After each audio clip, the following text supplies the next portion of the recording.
omnibus across the bridge crawls like a yellow butterfly,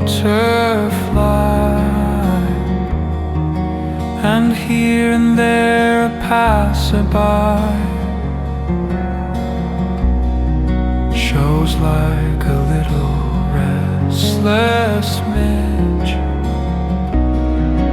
Big barges full of yellow hay are moored against the shadowy wharf, and like a yellow silken scarf, the thick fog hangs along the quay.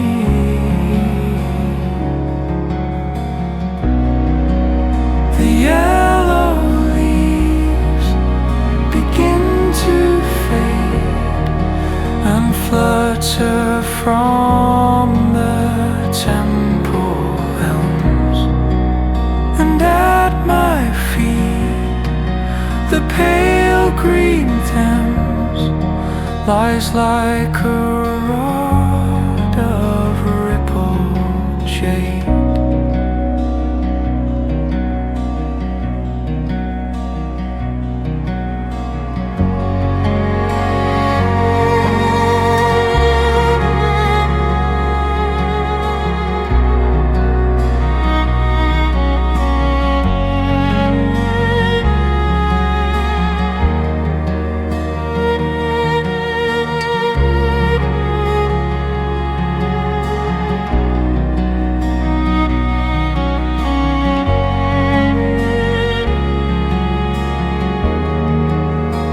Omnibus across the bridge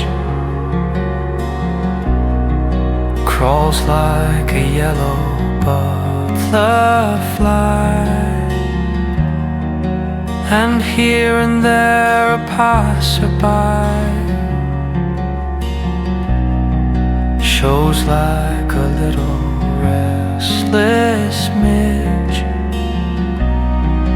Big barges full of yellow hay are moored against the shadowy wharf, and like a yellow silken scarf, the thick fog hangs along the quay.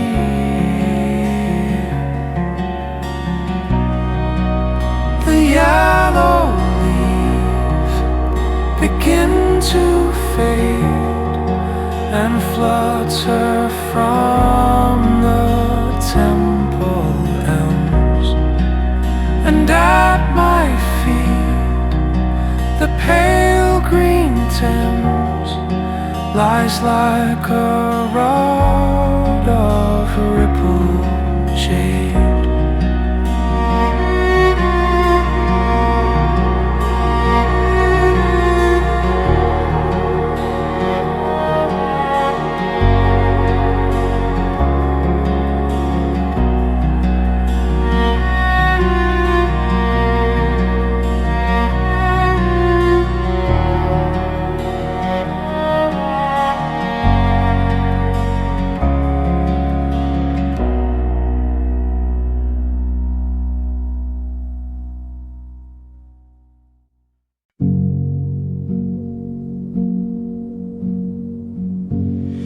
Her ivory hands on the ivory keys,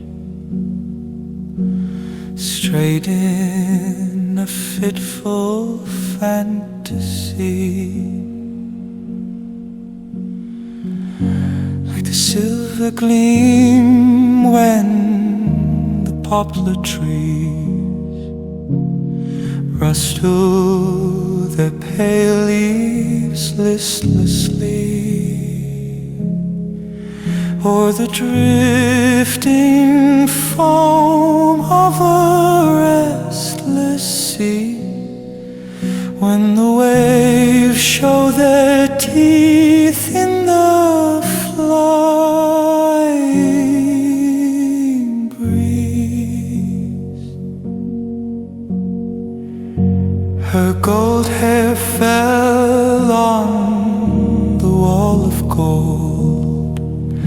like the delicate gossamer tangles spun on the burnished disk of the marigold, or the sunflower turning to meet the sun. When the gloom of the jealous night is done, and the spear of the lilies aureoled,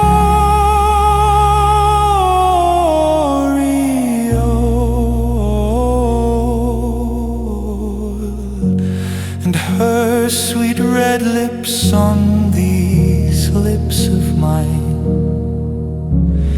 burned like the ruby fire set in the swinging lamp of a crimson shrine, or the bleeding wounds of the pomegranate,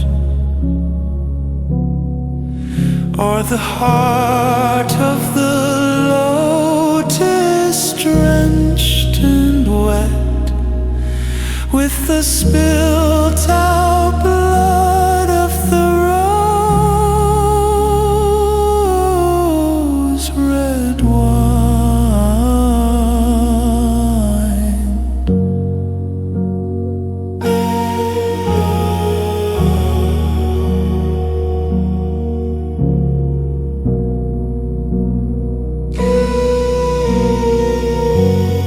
Her sweet red lips on these lips of mine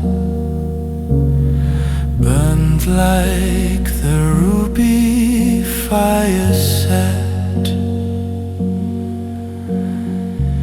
in the swinging lamp of a crimson shrine, or the bleeding wounds of the pomegranate,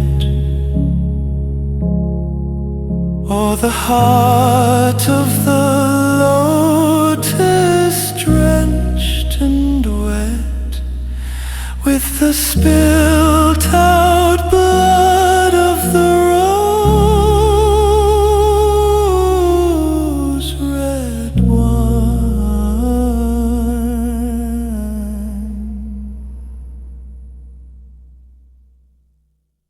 Is it thy will that I should wax and wane, barter my cloth of gold for hodden grey, and at thy pleasure weave that web of pain, whose brightest threads are each a wasted day? Is it thy will, love, that I love so well, that my soul's house should be a tortured spot, wherein like evil paramours must dwell, the quenchless flame, the worm that dieth not? Nay, if it be thine, I shall endure and sell ambition at the common mart, and let dull failure be my vestiture, and sorrow dig its grave within my heart. Perchance it may be better so. At least I have not made my heart a heart of stone, nor starved my boyhood of its goodly feast, nor walked where beauty is a thing unknown.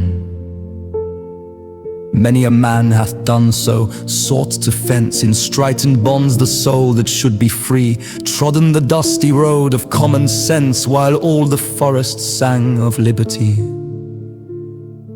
not marking how the spotted hawk in flight passed on wide pinion through the lofty air to where the steep, untrodden mountain height caught the last tresses of the sun god's hair. Or how the little flower he trod upon, the daisy, that white feathered shield of gold, followed with wistful eyes the wandering sun, content if once its leaves were aureoled. But surely it is something to have been the best beloved for a little while, to have walked hand in hand with love and seen his purple wings flit once across thy smile. Aye, though the gorged asp of passion feed on my boy's heart, yet have I burst the bars, stood face to face with beauty, known indeed the love which moves the sun and all the stars.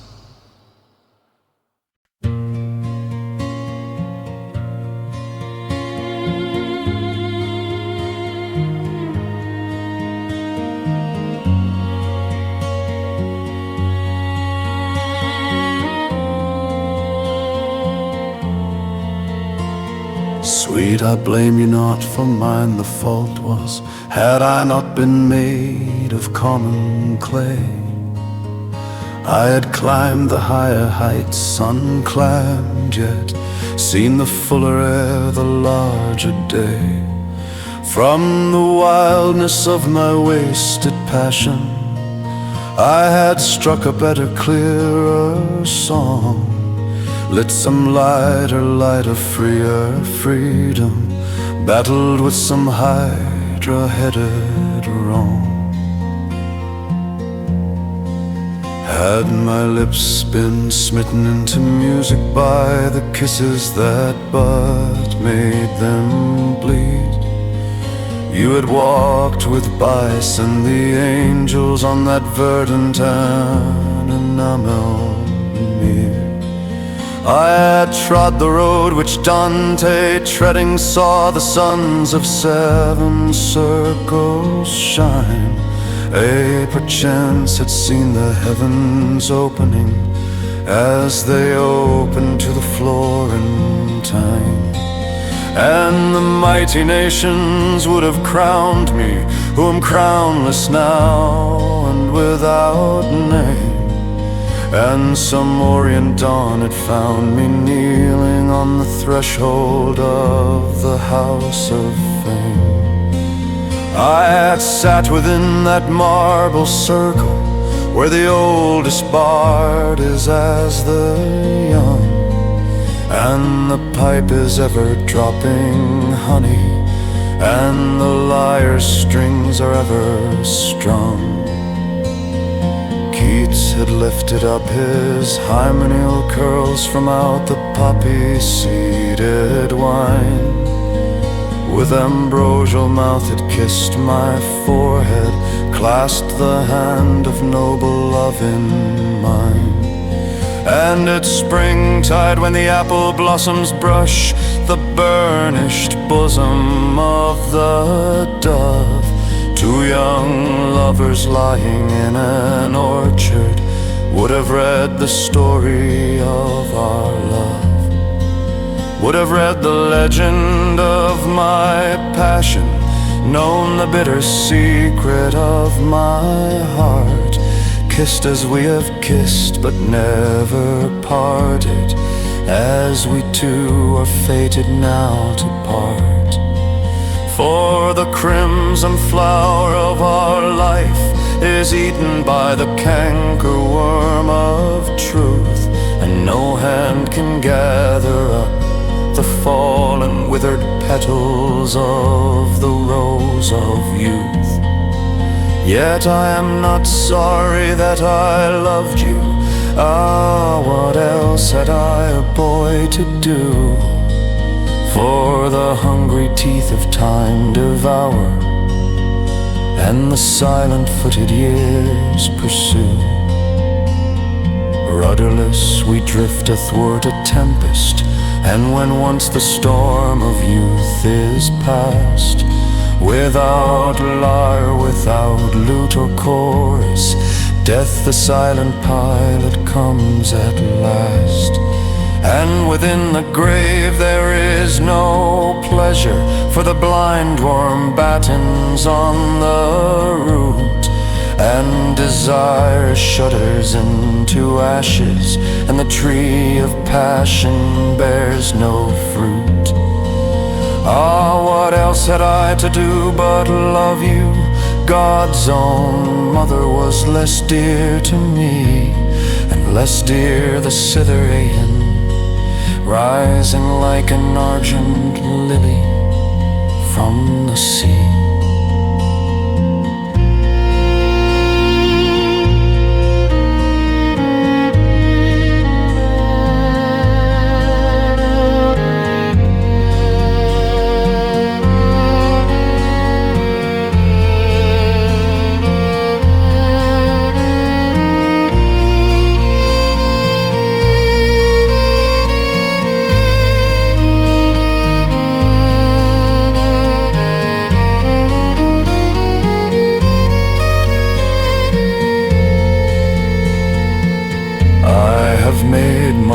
Choice, have lived my poems, and though youth is gone in wasted days, I have found the lover's crown of myrtle better than the poet's crown of bays.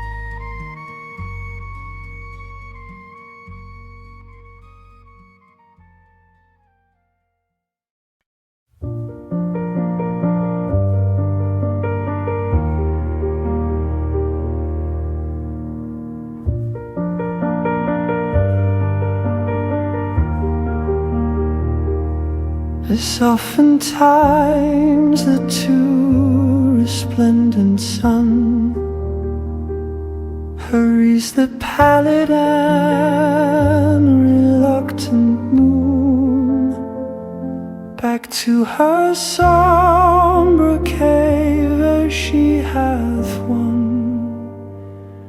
a single ballad from the nightingale.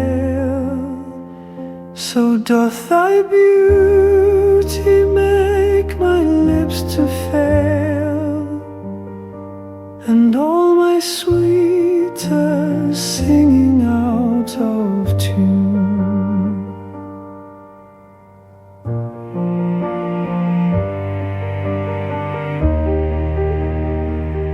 And as at dawn across the level mead, on wings impetuous some wind will come, and with its too harsh kisses break the reed, which was its only instrument of song.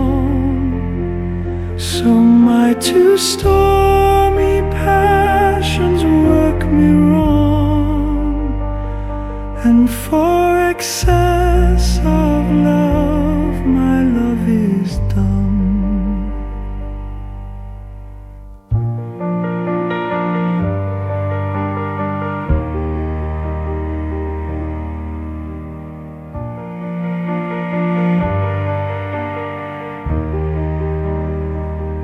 But surely unto thee mine eyes did show why I am silent and my lute unstrung.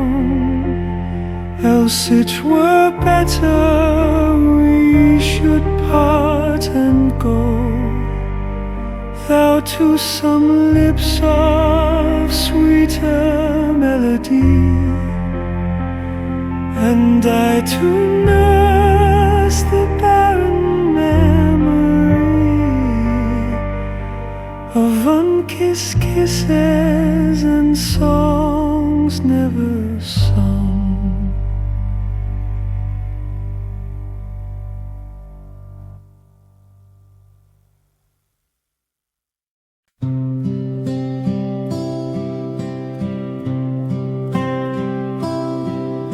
The sin was mine, I did not understand. So now is music prisoned in her cave, save where some ebbing desultory wave frets with its restless whirls this meager strand. And in the withered hollow of this land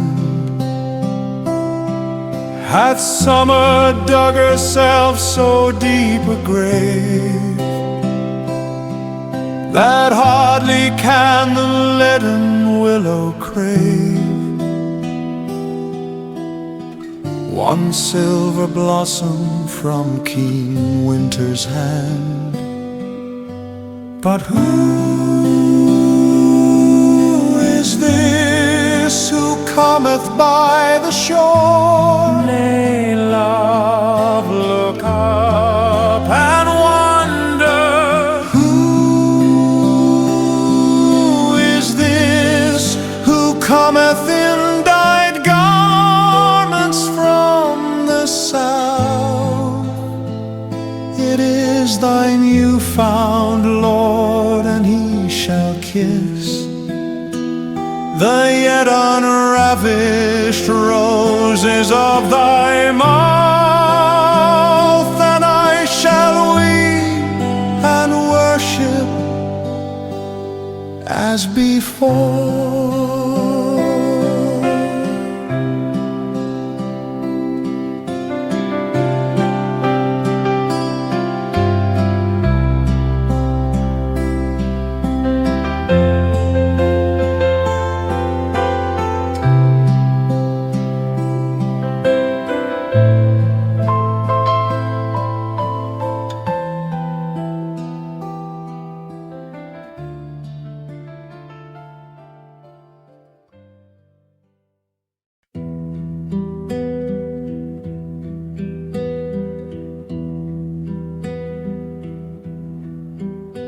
I stood by the unvintageable sea till the wet waves drenched face and hair with spray. The long red fires of the dying day burned in the west. The wind piped drearily, and to the land the clamorous gulls did flee. Alas, I cried, my life is full of pain, and who can garner fruit or golden grain from these waste fields which travail ceaselessly?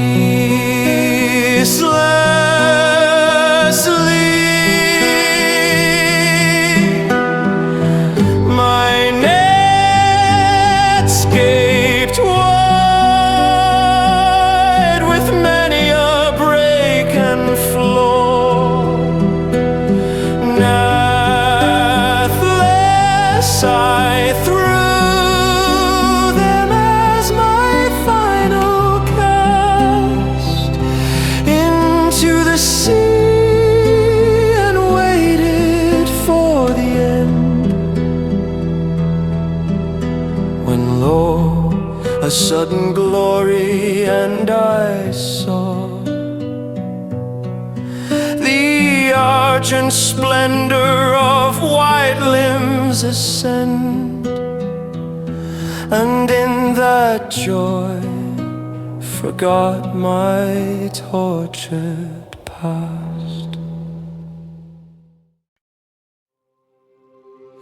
It is full summer now, the heart of June. Not yet the sunburnt reapers are astir upon the upland meadow where too soon rich autumn time, the season's usurer, will lend his hoarded gold to all the trees, and see his treasures scattered by the wild and spendthrift breeze.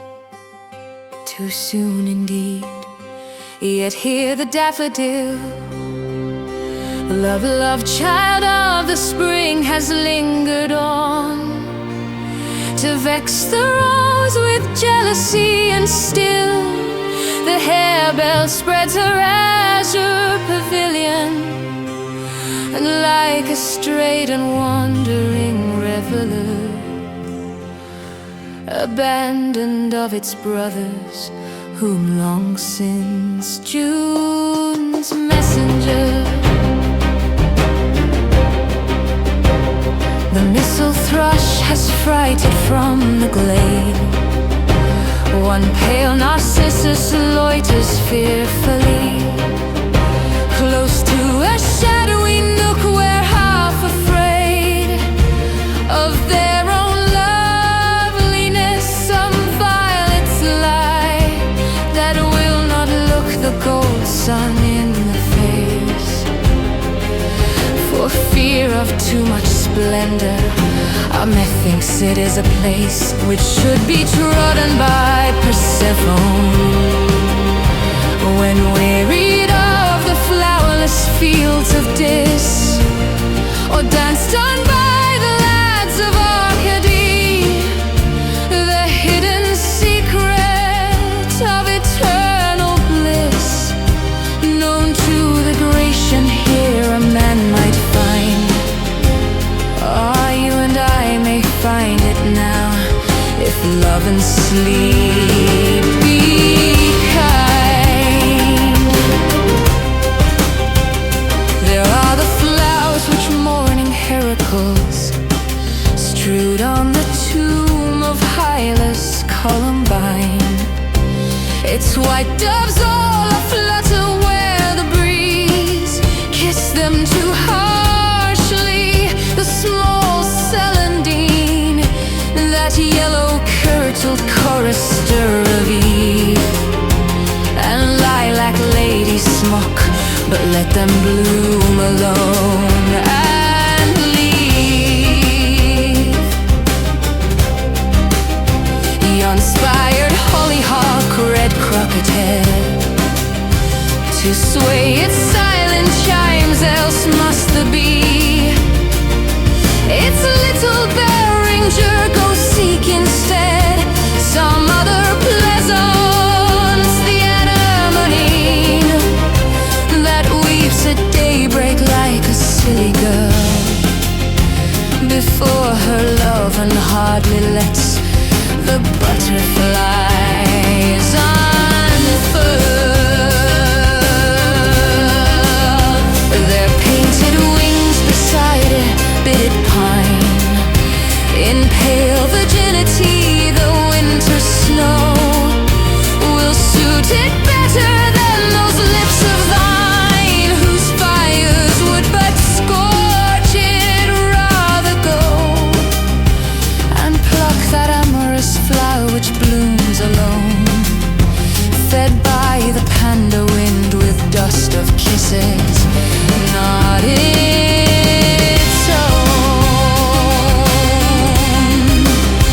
The trumpet mouths of red convolvulus, so dear to maidens, creamy meadow sweet, whiter than Juno's throat and odorous as all Arabia, hyacinths the feet of huntress Dian would be loth to mar.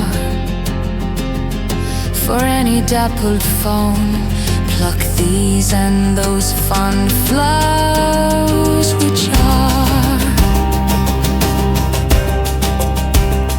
fairer than what that Queen Venus trod upon, beneath the pines of Ida Haris, that morning star which does not dread the sun, and budding marjoram which but to kiss would sweeten Cedaria's lips and make a dawn is jealous, these for thy head and for thy girdle take.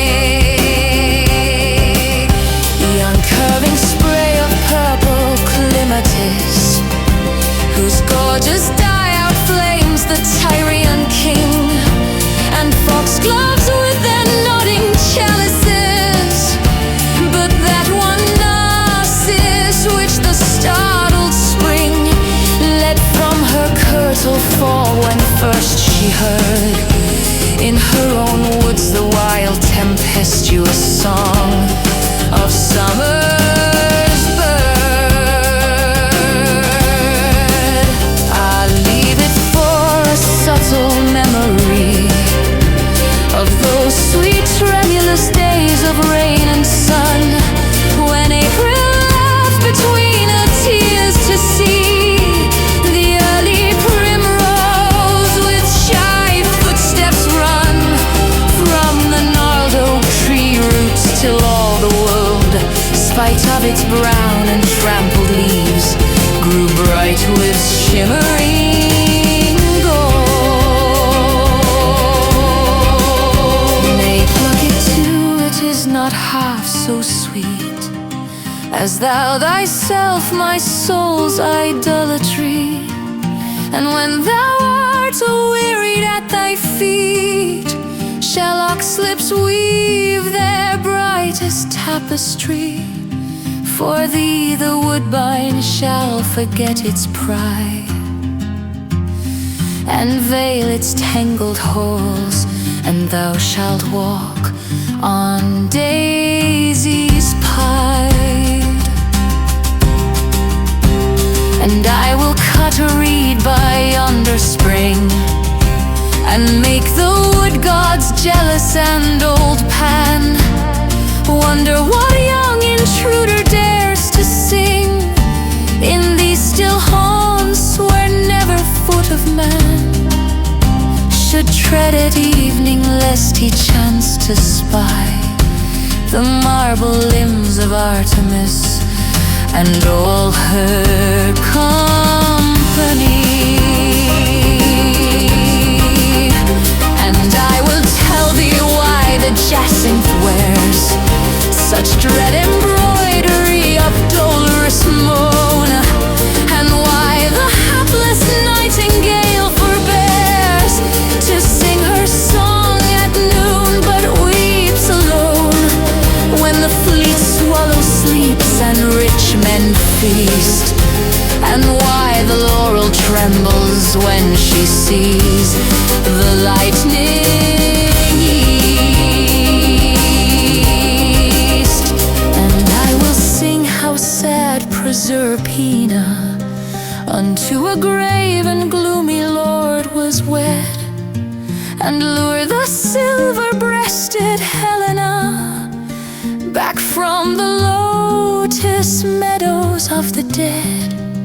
So shalt thou see that awful loveliness, for which two mighty hosts met fearfully in war's abyss.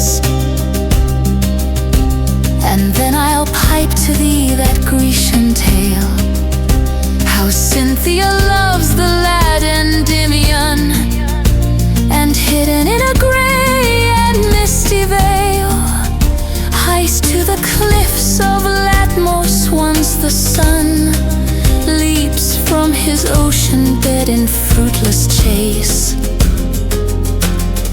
of those pale flying feet which fade away in his embrace.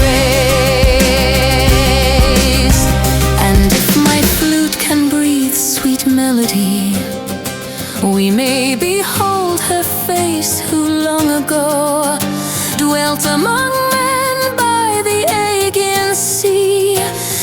whose sad house with pillaged portico and friezeless wall and columns toppled down looms o'er the ruins of that fair and violet cincture town.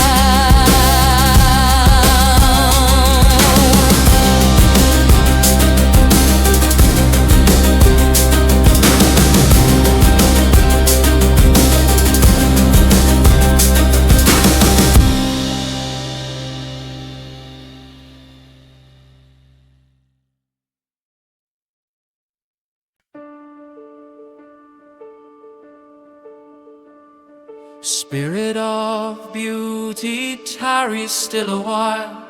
They are not dead, thine ancient votaries.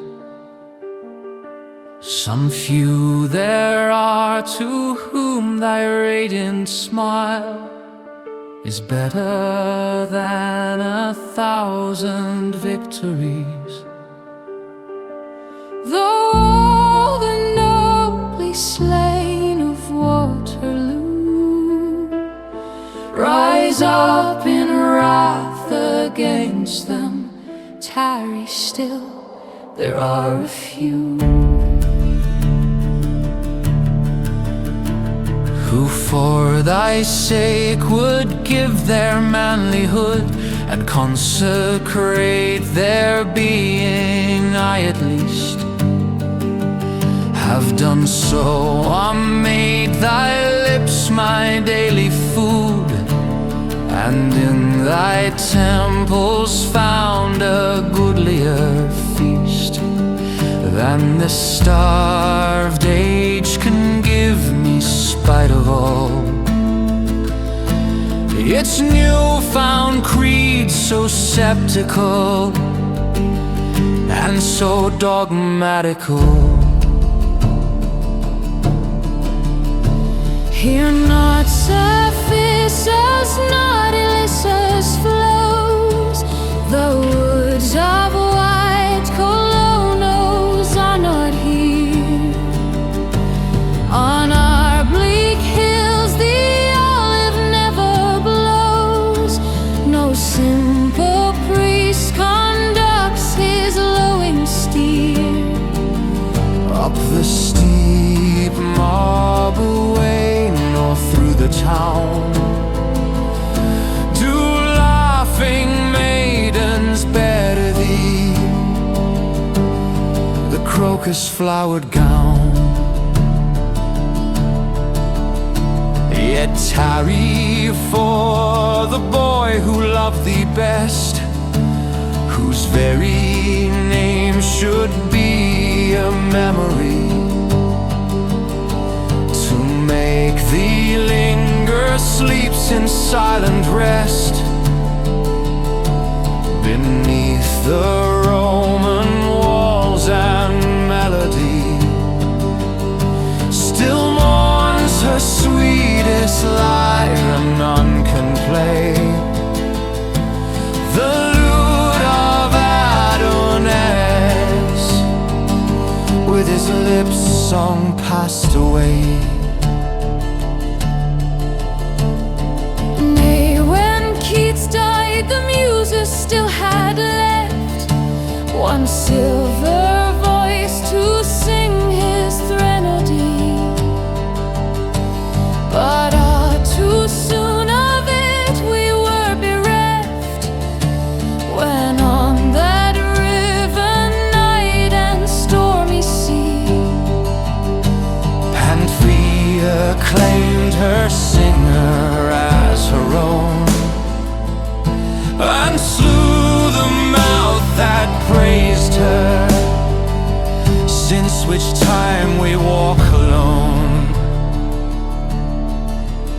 Save for that fiery heart, that morning star of rearisen England, whose clear eye saw from our tottering throne and waste of war the grand Greek limbs of young democracy,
And he hath kissed the lips of Proserpine, and sung the Galilean's requiem. That wounded forehead dashed with blood and wine, he hath discroned the ancient gods in him, have found their last most ardent worshipper. And the new sign grows gray and dim before its conqueror. Spirit of beauty, tarry with us still. It is not quench the torch of poesy. The star that shook above the eastern hill holds unassailed its argent armory. From all the gathering gloom and fretful fight, oh, tarry with us still, for through the long and common night,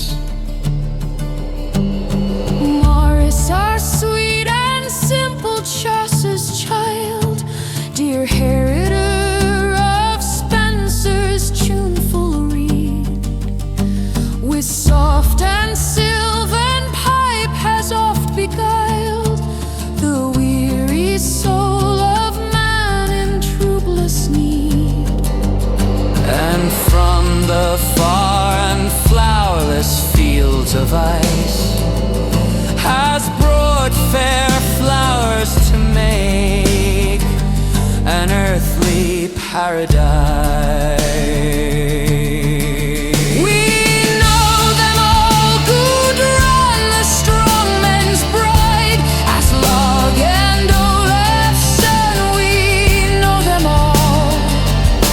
How giant Greta fought and Sigurd died, and what enchantment held the king in thrall, when lonely Brynhild wrestled with the powers that war against all passion.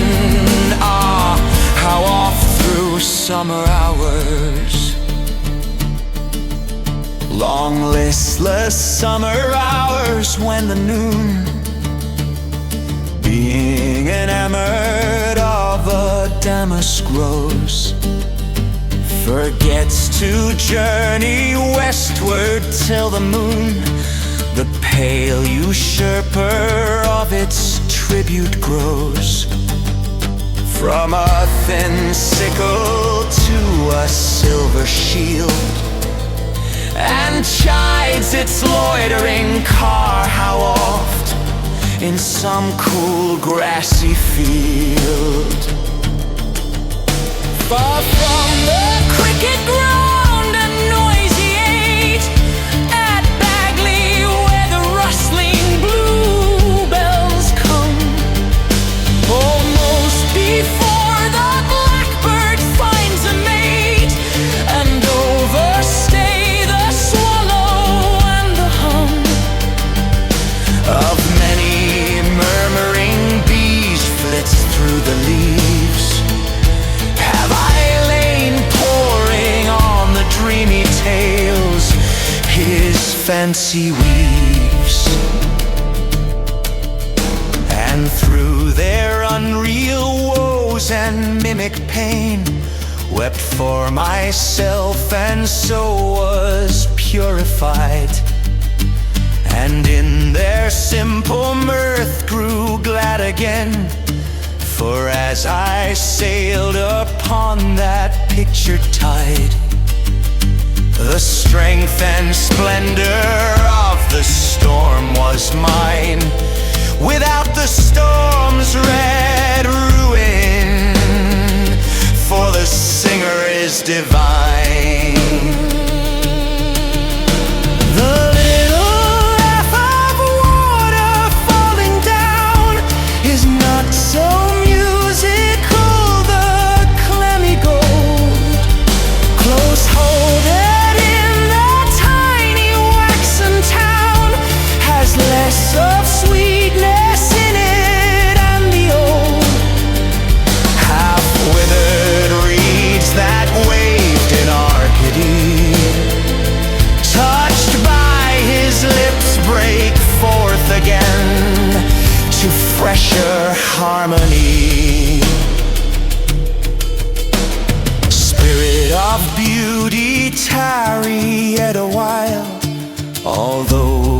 cheating merchants of the mart.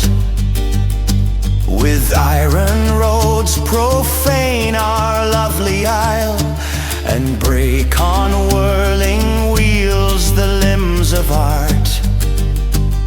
Aye, though the crowded factories beget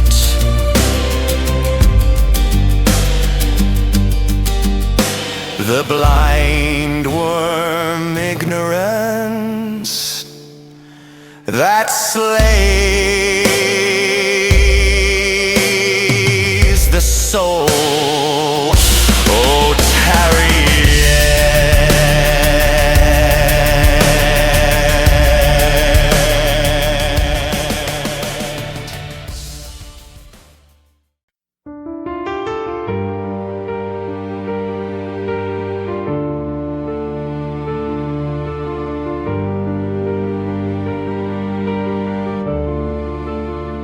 For one at least there is, he bears his name, from Dante and the seraph Gabriel, whose double laurels burn with deathless flame. To light thine altar, he too loves thee well, who saw old Merlin lured in Vivian's snare, and the white feet of angels coming down the golden stair. Loves thee so well that all the world for him a gorgeous colored vesture must wear, and sorrow take a purple diadem, or else be no more sorrow and despair.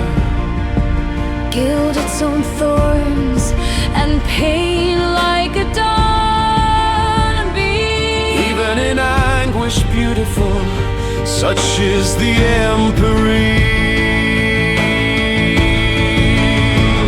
Which painters hold, and such the heritage this gentle solemn spirit doth possess. Being a better mirror of his age, in all his pity, love, and weariness, than those who can but copy common things, and leave the soul unpainted with its mighty questioning. But they are few, and all romance has flown, and man can prophesy about the sun, And lecture on his arrows how alone through a waste void the soulless atoms run. how from each tree its weeping nymph has fled, And that no more mid-English reads, a naiad shows her head. methinks these new Acteons boast too soon that they have spied on beauty. What if we have analyzed the rainbow? Rob the moon of her most ancient, chastest mystery. Shall I, the last Endymion, lose all hope? Because rude eyes peer at my mistress through a telescope.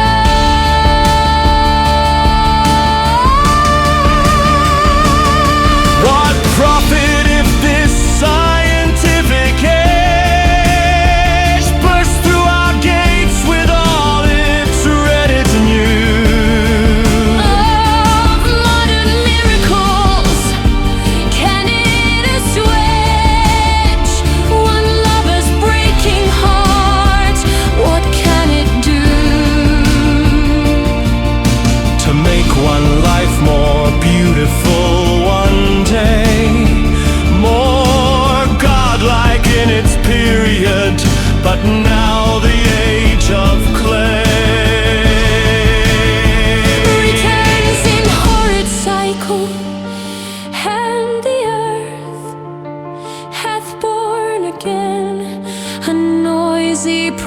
destiny of ignorant titans whose ungodly birth hurls them against the august hierarchy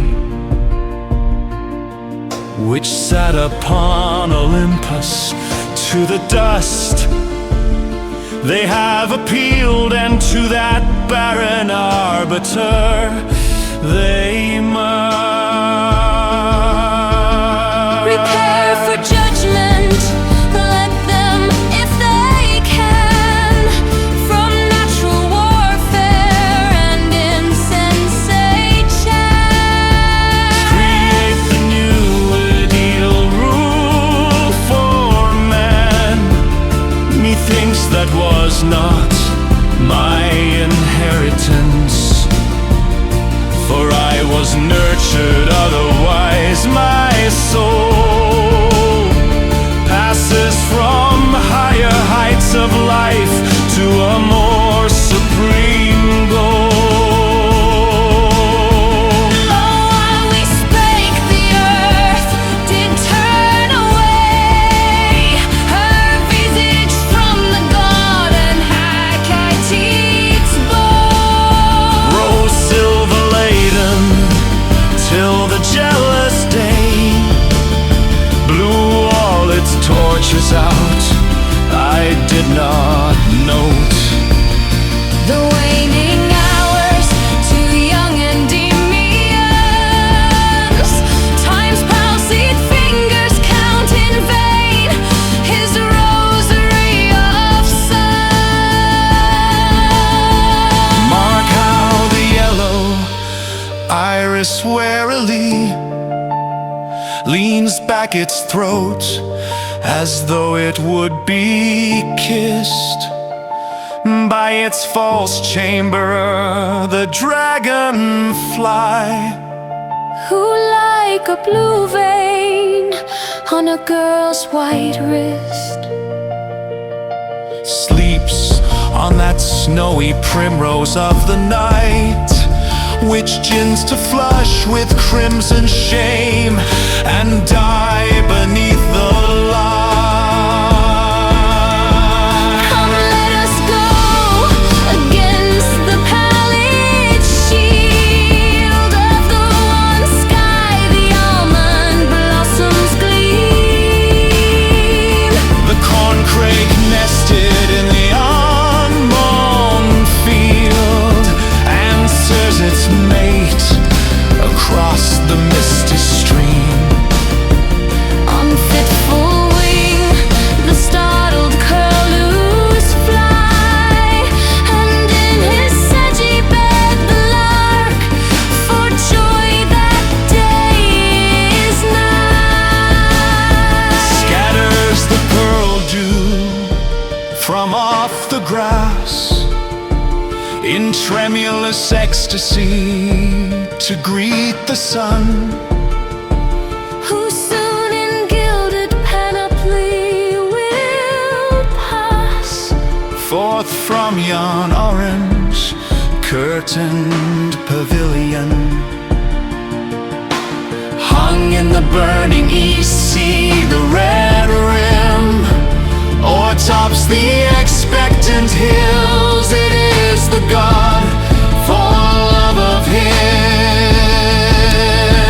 Already the shrill lark is out of sight, flooding with waves of song this silent dell.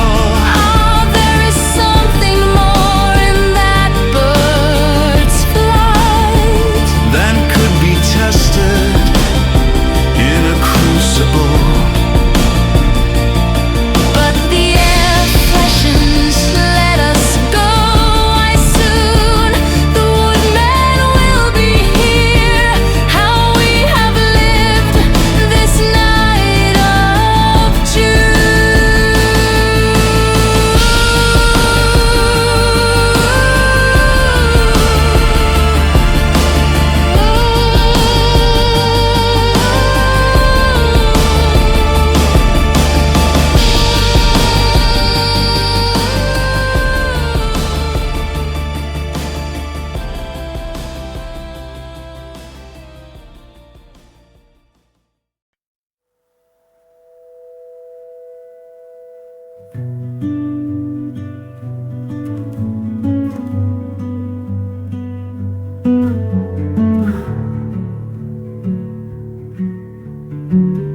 tread lightly, she is near.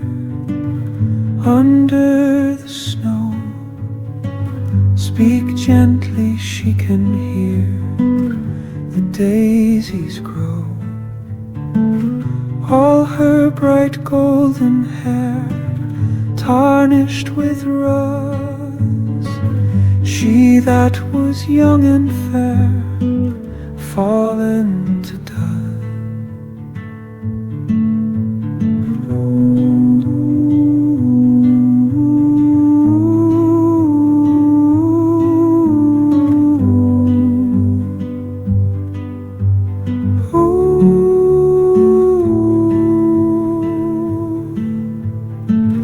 Lily like white as snow, she hardly knew she was a woman, so sweetly she grew.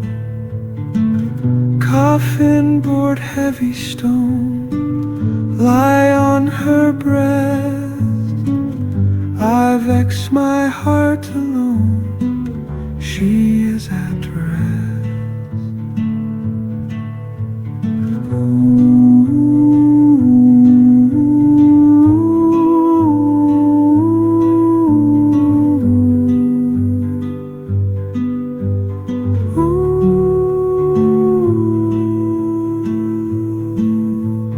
Peace, peace, she cannot hear lyre or sonnet.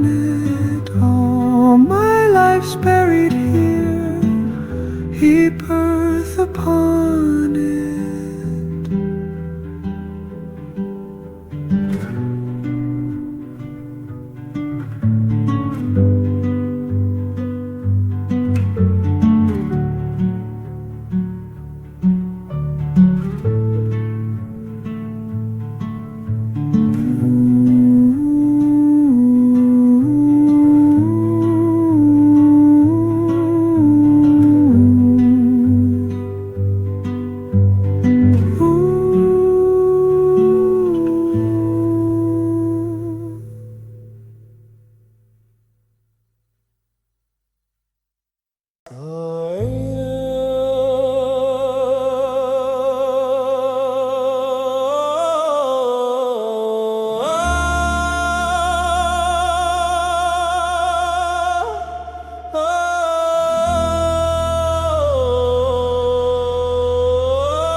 Western is blowing fair across the dark Aegean Sea, and at the secret marble stair my Tyrian galley waits for thee.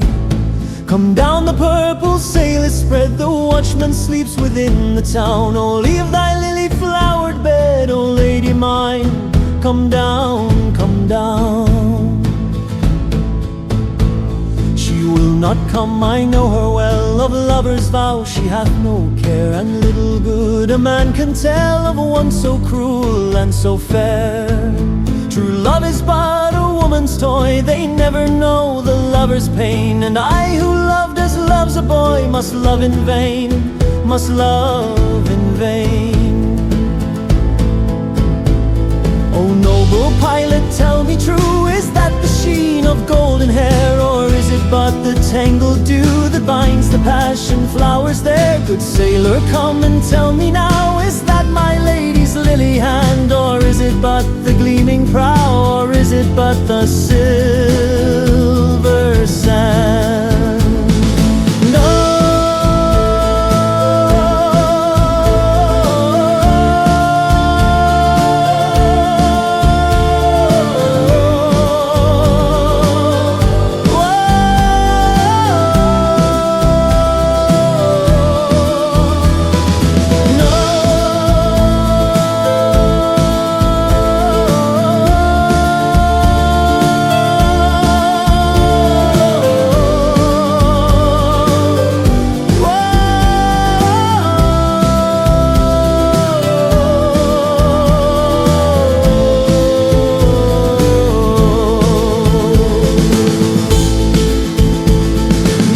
Tis not the tangled dew, tis not the silver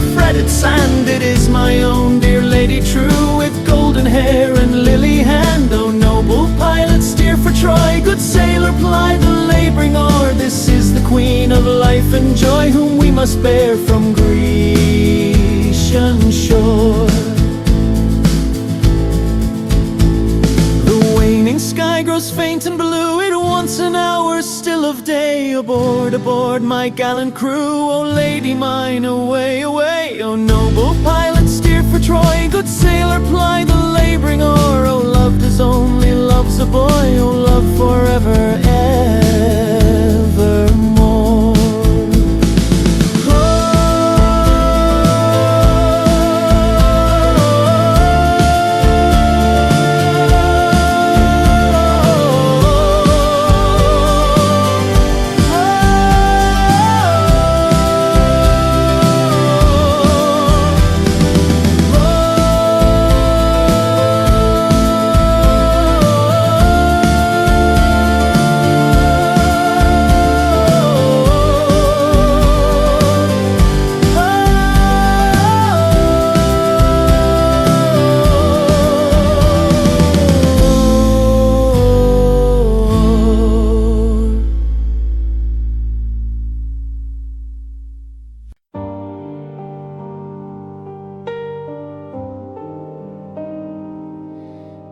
Nay, let us walk from fire unto fire, from passionate pain to deadlier delight.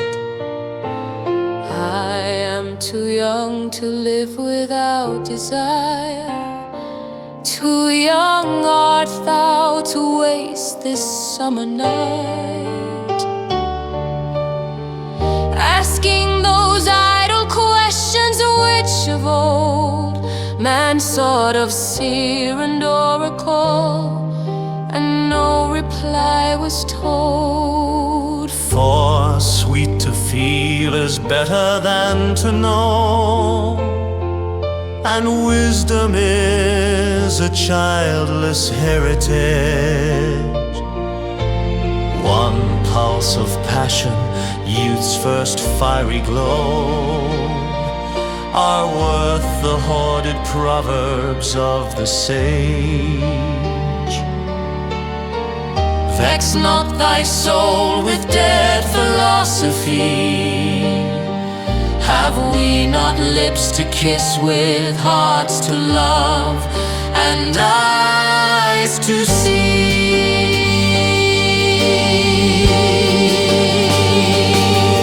Dost thou not hear the murmuring nightingale, like water bubbling from a silver jar?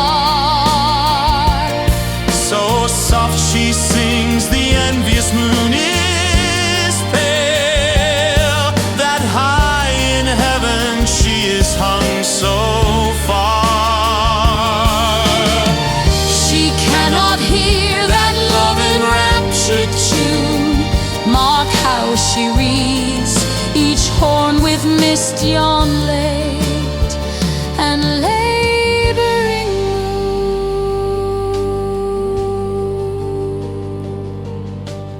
White lilies in whose cups the gold bees dream, the fallen snow of petals where the breeze scatters the chestnut blossom, or the gleam of boyish limbs in water. Are not these enough for thee? Dost thou desire more? Alas, the gods will give naught else from their eternal store.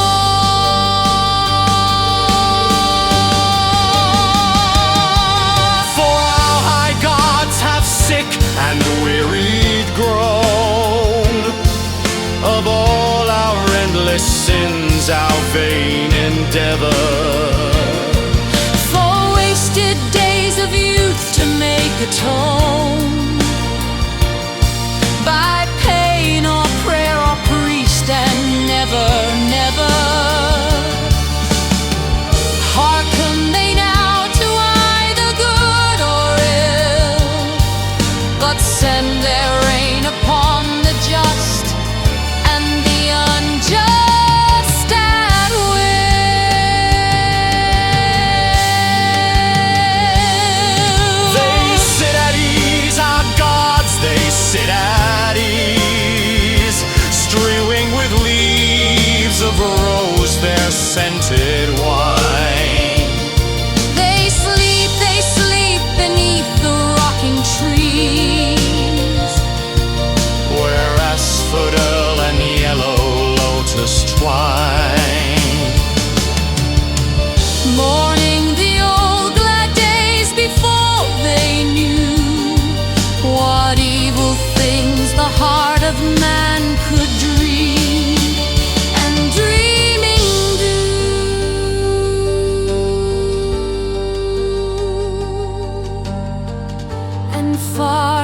Beneath the brazen floor they see, like swarming flies, the crowd of little men. The bustle of small lives, then wearily back to their lotus haunts they turn again. Kissing each other's mouths and mix more deep the poppy-seeded draught, which brings soft purple-lidded sleep.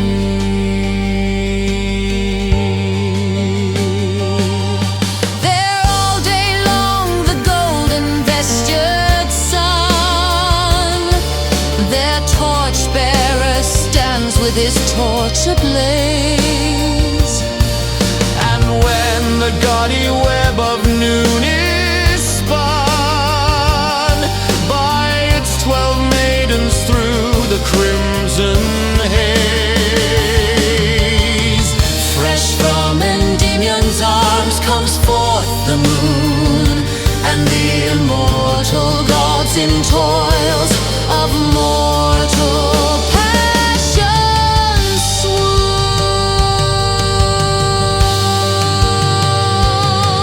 there walks Queen Juno through some dewy mead, her grand white feet flecked with the saffron dust Of wind-stirred lilies, while young Ganymede leaps in the hot and amber foaming must, his curls all tossed as when the eagle bare the frightened boy from Ida through the blue Ionian air.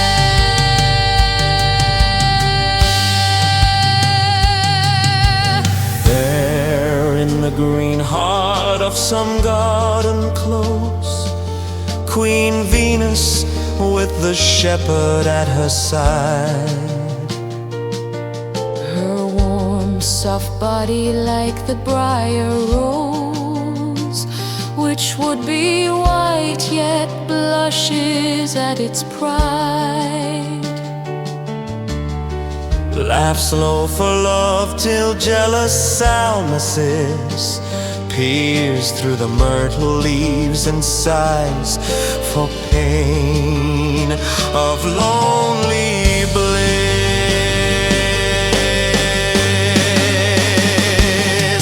There never does that dreary north wind blow, which leaves our English forest bleak and bare.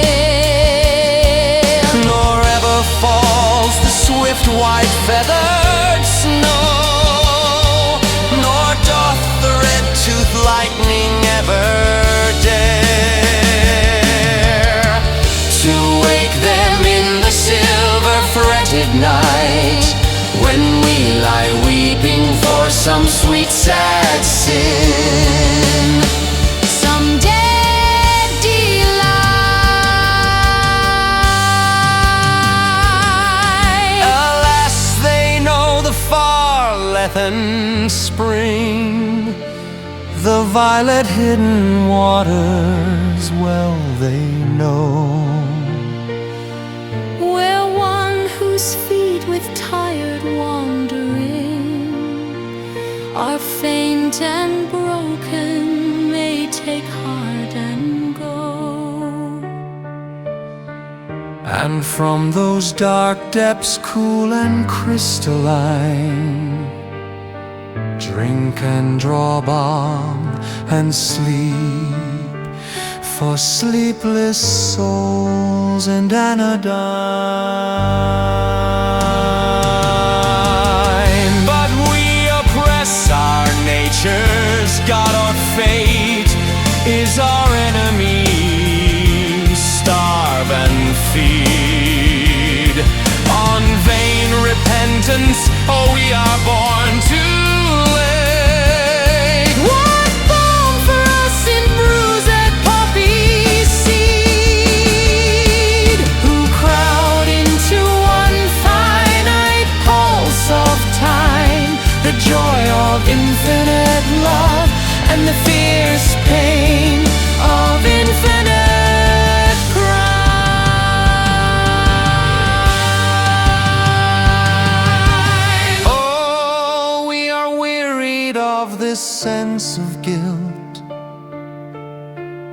wearied of pleasure's paramour despair, wearied of every temple we have built, wearied of every rite unanswered prayer. For man is weak, God sleeps, and heaven is high.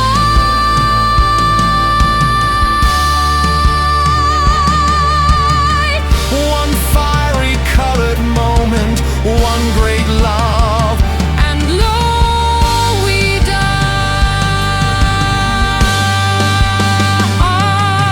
But no ferryman with laboring pole nears his black shallop to the flowerless strand. No little coin of bronze can bring the soul Over death's river to the sunless land. Victim and wine and vow are all in vain. The tomb is sealed, the soldiers watch, the dead rise not again.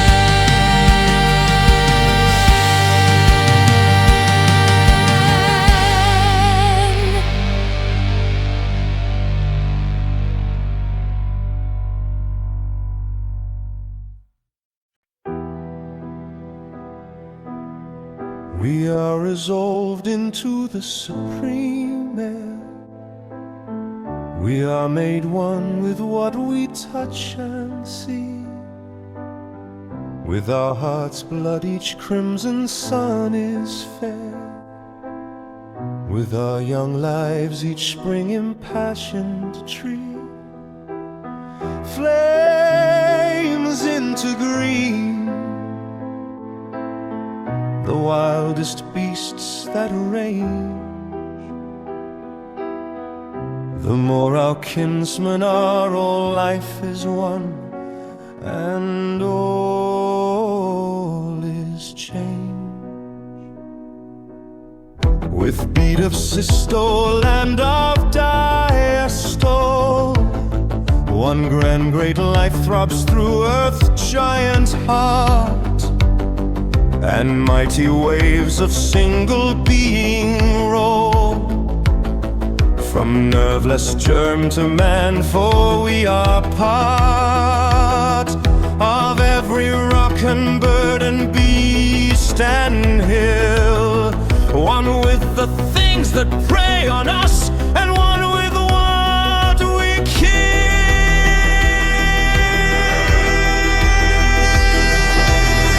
From lower cells of waking life we pass to full perfection, thus the world grows old.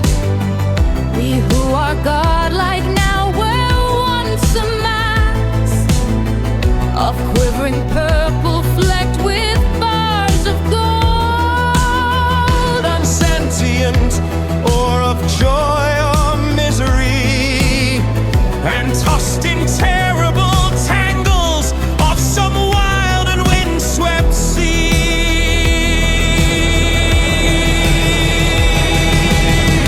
This hot flame with which our bodies burn will make some meadow blaze with daffodil,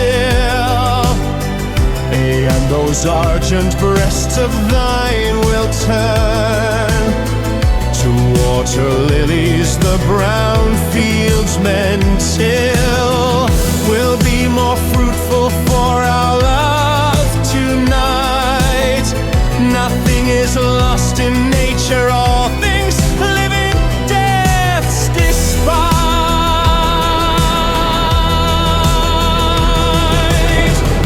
The boy's first kiss, the hyacinth's first bell, the man's last passion and the last red spear, that from the lily leaps the asphodel, which will not let its blossoms blow for fear of too much beauty and the timid shame of the young bridegroom at his lover's eyes. These with the same. One sacrament I consecrate the earth.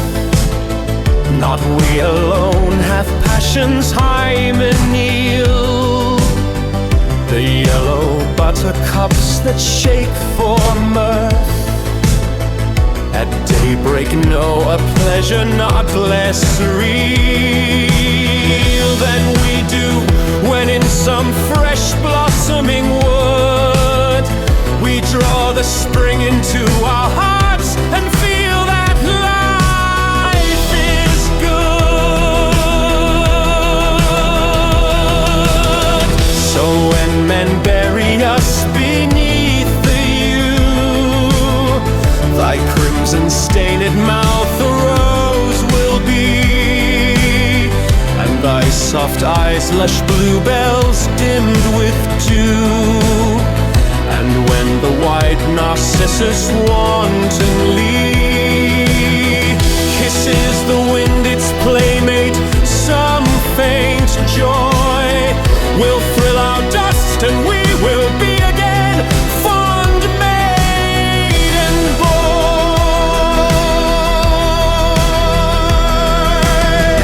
And thus without life's conscience torturing pain, in some sweet flower we will feel the sun, and from the linnet's throat we'll sing again.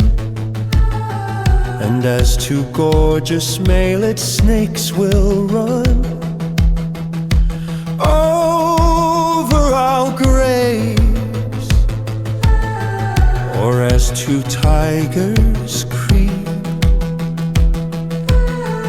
through the hot jungle where the yellow-eyed huge lions sleep, and give them battle, how my heart leaps up to think of that grand living after death, in beast and bird and flower, when this cup, being filled too full of spirit, bursts for breath. And with the pale leaves of some autumn day, the soul that's earliest conqueror becomes its last great prey. Oh, think of it, we shall inform ourselves into all sensuous life, the goat-foot fawn, the centaur, or the merry bright-eyed elves that leave their dancing rings to spite the dawn. Upon the meadows shall not be more near than you and I to nature's mysteries, for we shall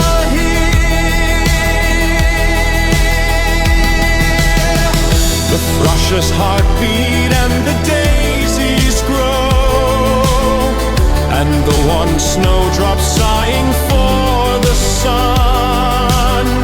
On sunless days in winter we shall know by whom the silver gossamer is spun, who paints the dyed-bird fritillaries on what wide wings from shivering pine to pine the eagle fly.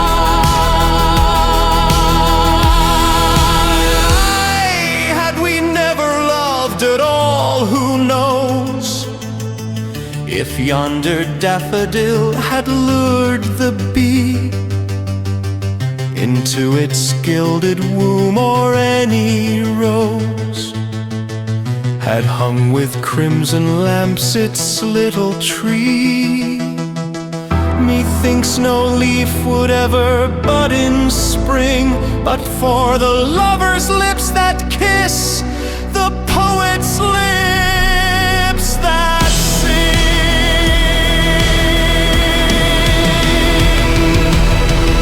Is the light vanished from our golden sun, or is this deedle-fashioned earth less fair, that we are nature's heritors and one, with every pulse of life that beats the air? Rather new suns across the sky shall pass, new splendor come unto the flower, new glory to the grass.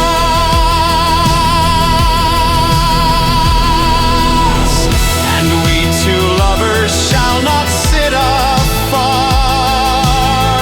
critics of nature, but the joyous sea shall be our raiment, and the bearded star shoot arrows at our pleasure. We shall be part of the mighty universal whole, and through all errands mix and mingle with the cosmic soul.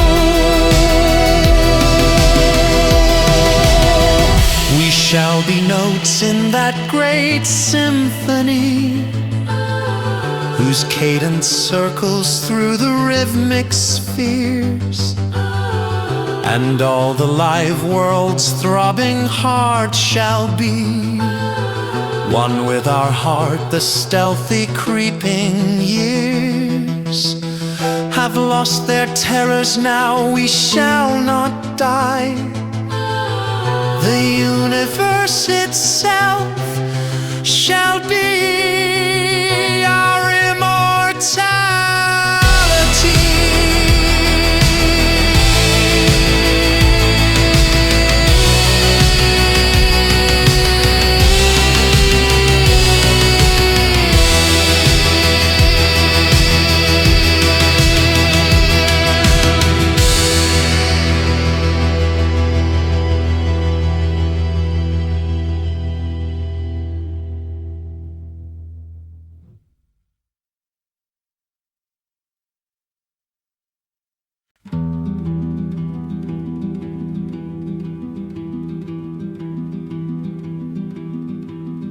To stab my youth with desperate knives to wear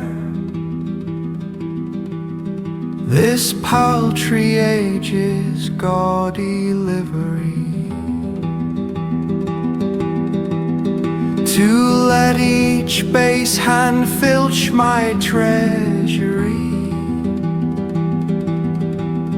to mesh my soul within a woman's hair,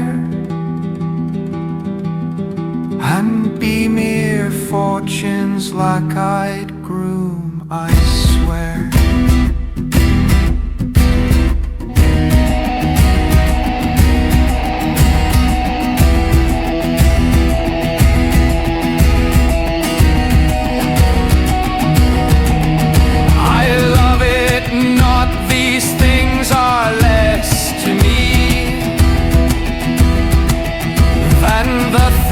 Foam that frets upon the sea, less than the thistle down of summer air, which hath no seed, better to stand aloof, far from these slanderous fools who mock my life.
stab my youth with desperate knives to wear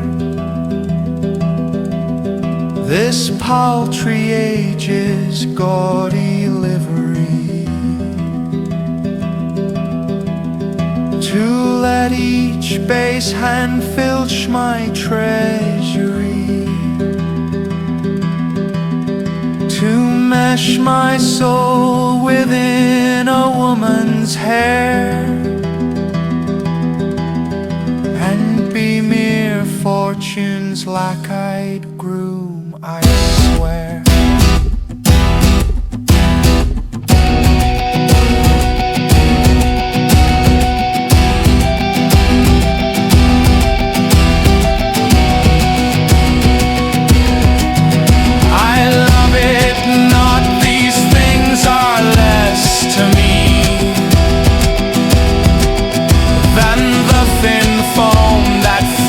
Upon the sea,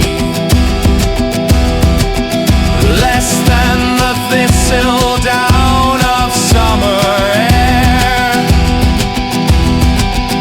which hath no seed, better to stand aloof, far from these slanderous fools who mock my life.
The sea is flecked with bars of grey, the dull dead wind is out of tune, and like a withered leaf the moon is blown across the stormy bay, etched clear upon the pallid sand.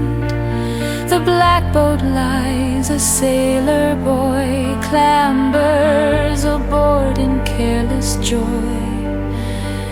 with laughing face and gleaming hand.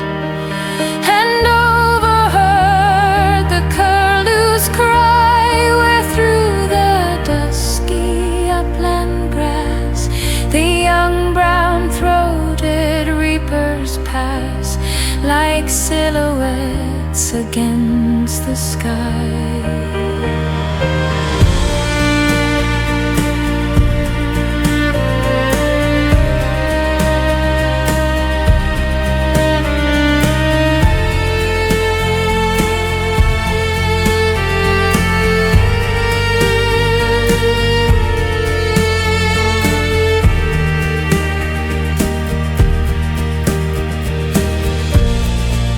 Outer senses there is peace, a dreamy peace on either hand, deep silence in the shadowy land, deep silence where the shadows cease, save for a cry that echoes shrill from some lone bird disconsolate, a corn crake calling to its mate, the answer from the misty hill. And suddenly the moon withdraws her sickle from the lightning sky, into her somber cavern flies, wrapped in a veil of yellow gauze.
Apple trees are hung with gold, and birds are loud in Arcady. The sheep lie bleating in the fold, the wild goat runs across the wold. But yesterday his love he told, I know he will come back to me. Oh, rising moon, oh, lady moon, be you my lover's sentinel. You cannot choose but know him well, for he is shod with purple shoon. You cannot choose but know my love, for he a shepherd's crook doth bear, and he is soft as any dove, and brown and curly is his hair.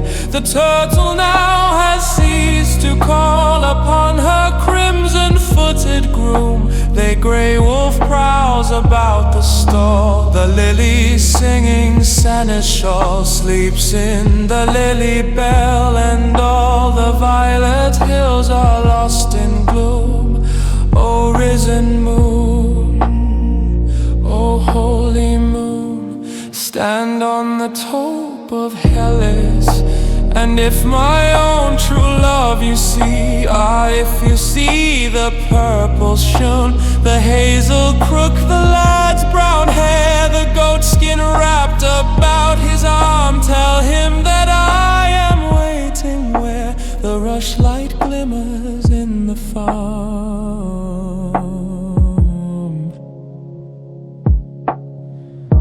The falling dew is cold and chill, and no bird sings in Arcady. The little fawns have left the hill, even the tired daffodil has closed its gilded doors, and still my lover comes not back to me.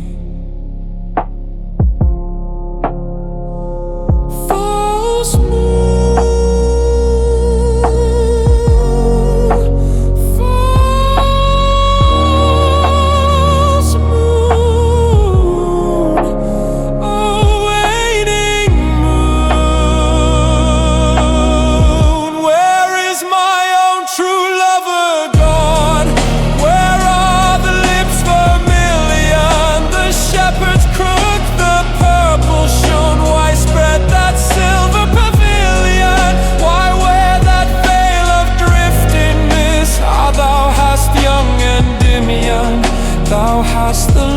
that should be kissed.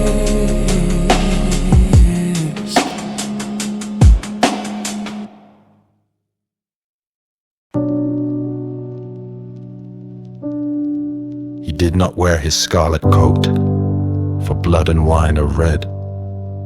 And blood and wine were on his hands when they found him with the dead, the poor dead woman whom he loved, and murdered in her bed. He walked amongst the trial men in a suit of shabby grey. A cricket cap was on his head, and his step seemed light and gay. But I never saw a man who looked so wistfully at the day. I never saw a man who looked with such a wistful eye upon that little tent of blue which prisoners call the sky, and at every drifting cloud that went with sails of silver by. I walked with other souls in pain within another ring, and was wondering if the man had done a great or little thing, when a voice behind me whispered low, "That fellow's got to swing." Dear Christ, the very prison walls suddenly seemed to reel, and the sky above my head became like a cask of scorching steel. And though I was a soul in pain, my pain I could not feel. I only knew what haunted thought quickened his step, and why he looked upon the garish day with such a wistful eye. The man had killed the thing he loved, and so he had to die. Yet each man kills the thing he loves, by each let this be heard. Some do it with a bitter look, some with a flattering word. The coward does it with a kiss, the brave man with a sword. Some kill their love when they are young, and some when they are old. Some strangle with the hands of lust, some with the hands of gold. The kindest use a knife, because the dead so soon grow cold. Some love too little, some too long. Some sell, and others buy. Some do the deed with many tears, and some without a sigh. For each man kills the thing he loves, yet each man does not die. He does not die a death of shame on a day of dark disgrace, nor have a noose about his neck, nor a cloth upon his face, nor drop feet foremost through the floor into an empty place. He does not sit with silent men who watch him night and day, who watch him when he tries to weep and when he tries to pray, who watch him lest himself should rob the prison of its prey. He does not wake at dawn to see dread figures throng his room, the shivering chaplain robed in white, the sheriff stern with gloom, and the governor all in shiny black with the yellow face of doom. He does not rise in piteous haste to put on convict clothes, while some coarse-mouthed doctor gloats and notes each new and nerve-twitched pose, fingering a watch whose little ticks are like horrible hammer blows. He does not know that sickening thirst that sands one's throat before the hangman with his gardener's gloves slips through the padded door and binds one with 3 leathern thongs, that the throat may thirst no more. He does not bend his head to hear the burial office read, nor, while the terror of his soul tells him he is not dead, cross his own coffin as he moves into the hideous shed. He does not stare upon the air through a little roof of glass. He does not pray with lips of clay for his agony to pass, nor feel upon his shuddering cheek the kiss of Caiaphas.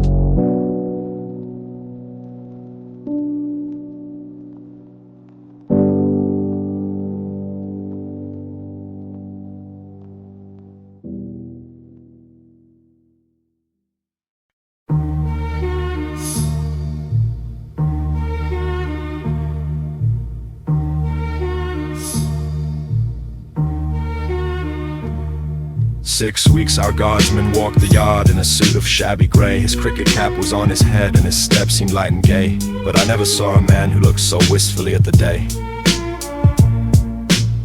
I never saw a man who looked with such a wistful eye upon that little tent of blue which prisoners call the sky, and at every wandering cloud that trailed its raveled fleeces by. He did not wring his hands as do those witless men who dare to try to rear the changeling hope in the cave of black despair. He only looked upon the sun and drank the morning air.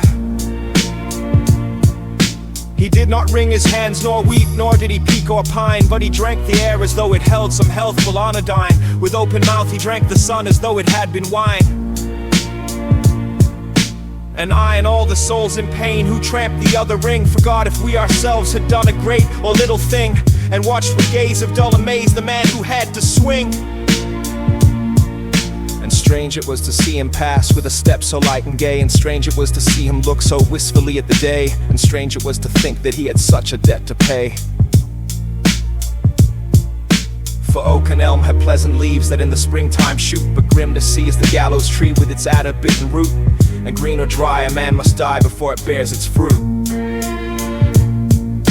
The loftiest place, that seat of grace for which all worldlings try, but who would stand in hempen band upon a scaffold high, and through a murderer's collar take his last look at the sky? It is sweet to dance to violins when love and life are fair, to dance to flutes, to dance to lutes is delicate and rare. But it is not sweet with nimble feet to dance upon the air. So with curious eyes and sick surmise we watched him day by day, and wondered if each one of us would end the self same way. For none can tell to what red hell his sightless soul may stray. At last the dead man walked no more amongst the trial men, and I knew that he was standing up in the black dock's dreadful pen, and that never would I see his face in God's sweet world again. Like two doomed ships to pass in storm, we had crossed each other's way, but we made no sign, we said no word, we had no word to say. For we did not meet in the holy night, but in the shameful day. A prison wall was round us both, two outcast men were we. The world had thrust us from its heart and God from out his care, and the iron gin that waits for sin had caught us in its snare.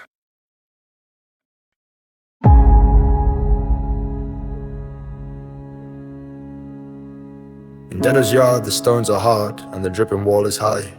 So it was there he took the air beneath the leaden sky, and by each side a warder walked for fear the man might die.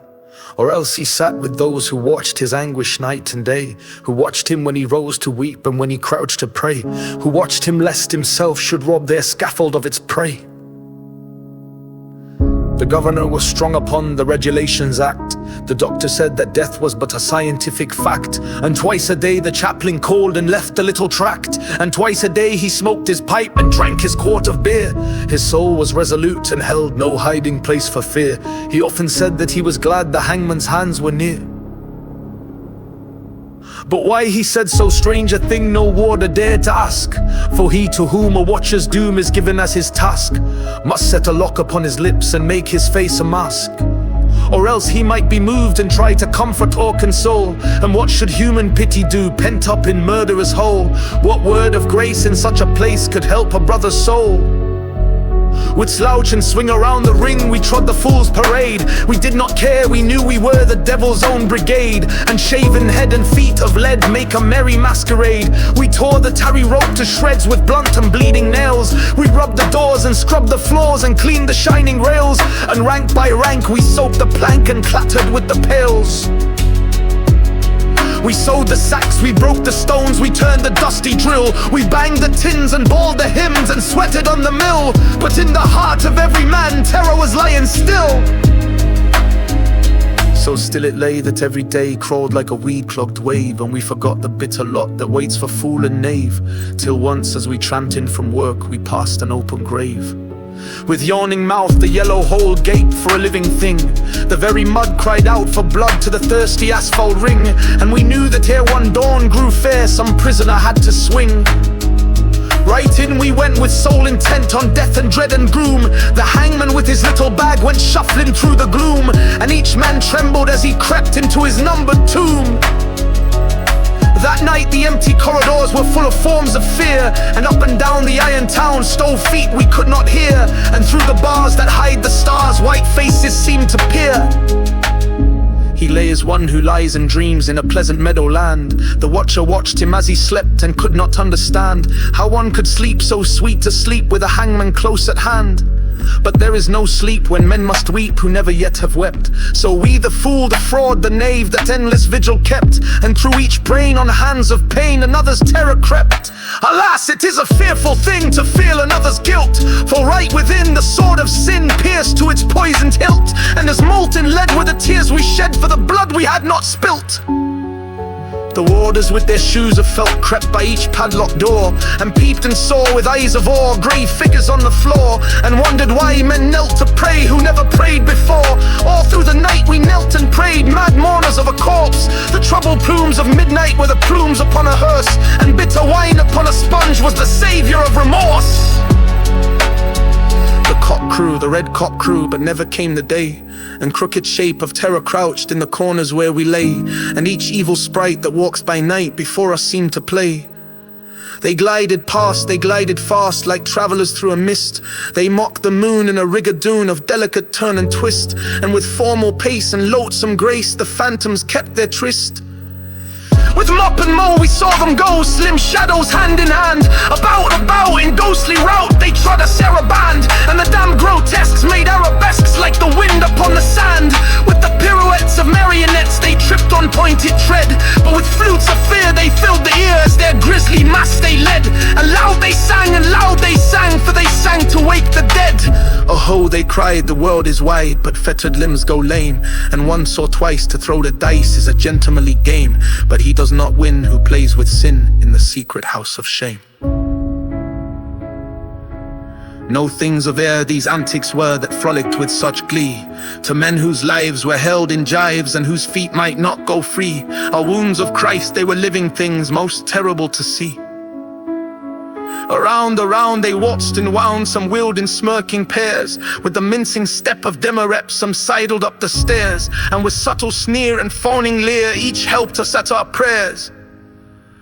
The morning wind began to moan, but still the night went on. Through its giant loom the web of gloom crept till each thread was spun, and as we prayed we grew afraid of the justice of the sun. The moaning wind went wandering round the weeping prison wall, till like a wheel of turning steel we felt the minutes crawl. Oh moaning wind, what had we done to have such a seneschal? At last I saw the shadowed bars like a lattice wrought in lead move right across the whitewashed wall that faced my three-plank bed, and I knew that somewhere in the world God's dreadful dawn was red. At 6 o'clock we cleaned our cells, and 7 all were still, with the sultan swing of a mighty wing that prison seemed to fill. For the node of Beth Grevicey Bradford entered into Peel. You bid no pass and brought upon new ride a man white steed. Fray yards of cord and the sliding gourd are all the gallows mead. So his roke of shame the herald came to build a secret bead. We were as men his offended filthy darkness crook. We did not dare to be the crew up with our anguish stoke. Some fed as bled and each of us some always deep was hope. For mind's grin justice doors its way, and more was rather said. It slays the wake, he slays the strong, it has a bitty stride. With iron heel it says the strong, the monstrous parricide. We waited for the stroke of 8, its tongue was thick with frost. For the stroke of 8 is the stroke of fate that makes a man a plost. And fable use a running moose for the best man and the worst. We hang no in a thing to do, save to wait for the sign to gun. So white things of stone in a vanny long, quietly sat and dumb. But each man's heart beat thick and quick like a madman on the drum. We're set in soap of prison clocks, smooth on a shivering eel. Off a warm chill loose of rain, a few goes like this pole, like the sour the fate and washes me from the back of under stone. And as one sees most faithful things in the priestdom of a dream, we saw the greasy hent and lube hope to the back and beam, and however prayer the hangman smash, framwooding to his screen. And more the world moved and so that he gave fuck it to pry, and the while we breaks in the bloody sweats, my roots so one is I. For he licks more lives than one more best, and one most dead.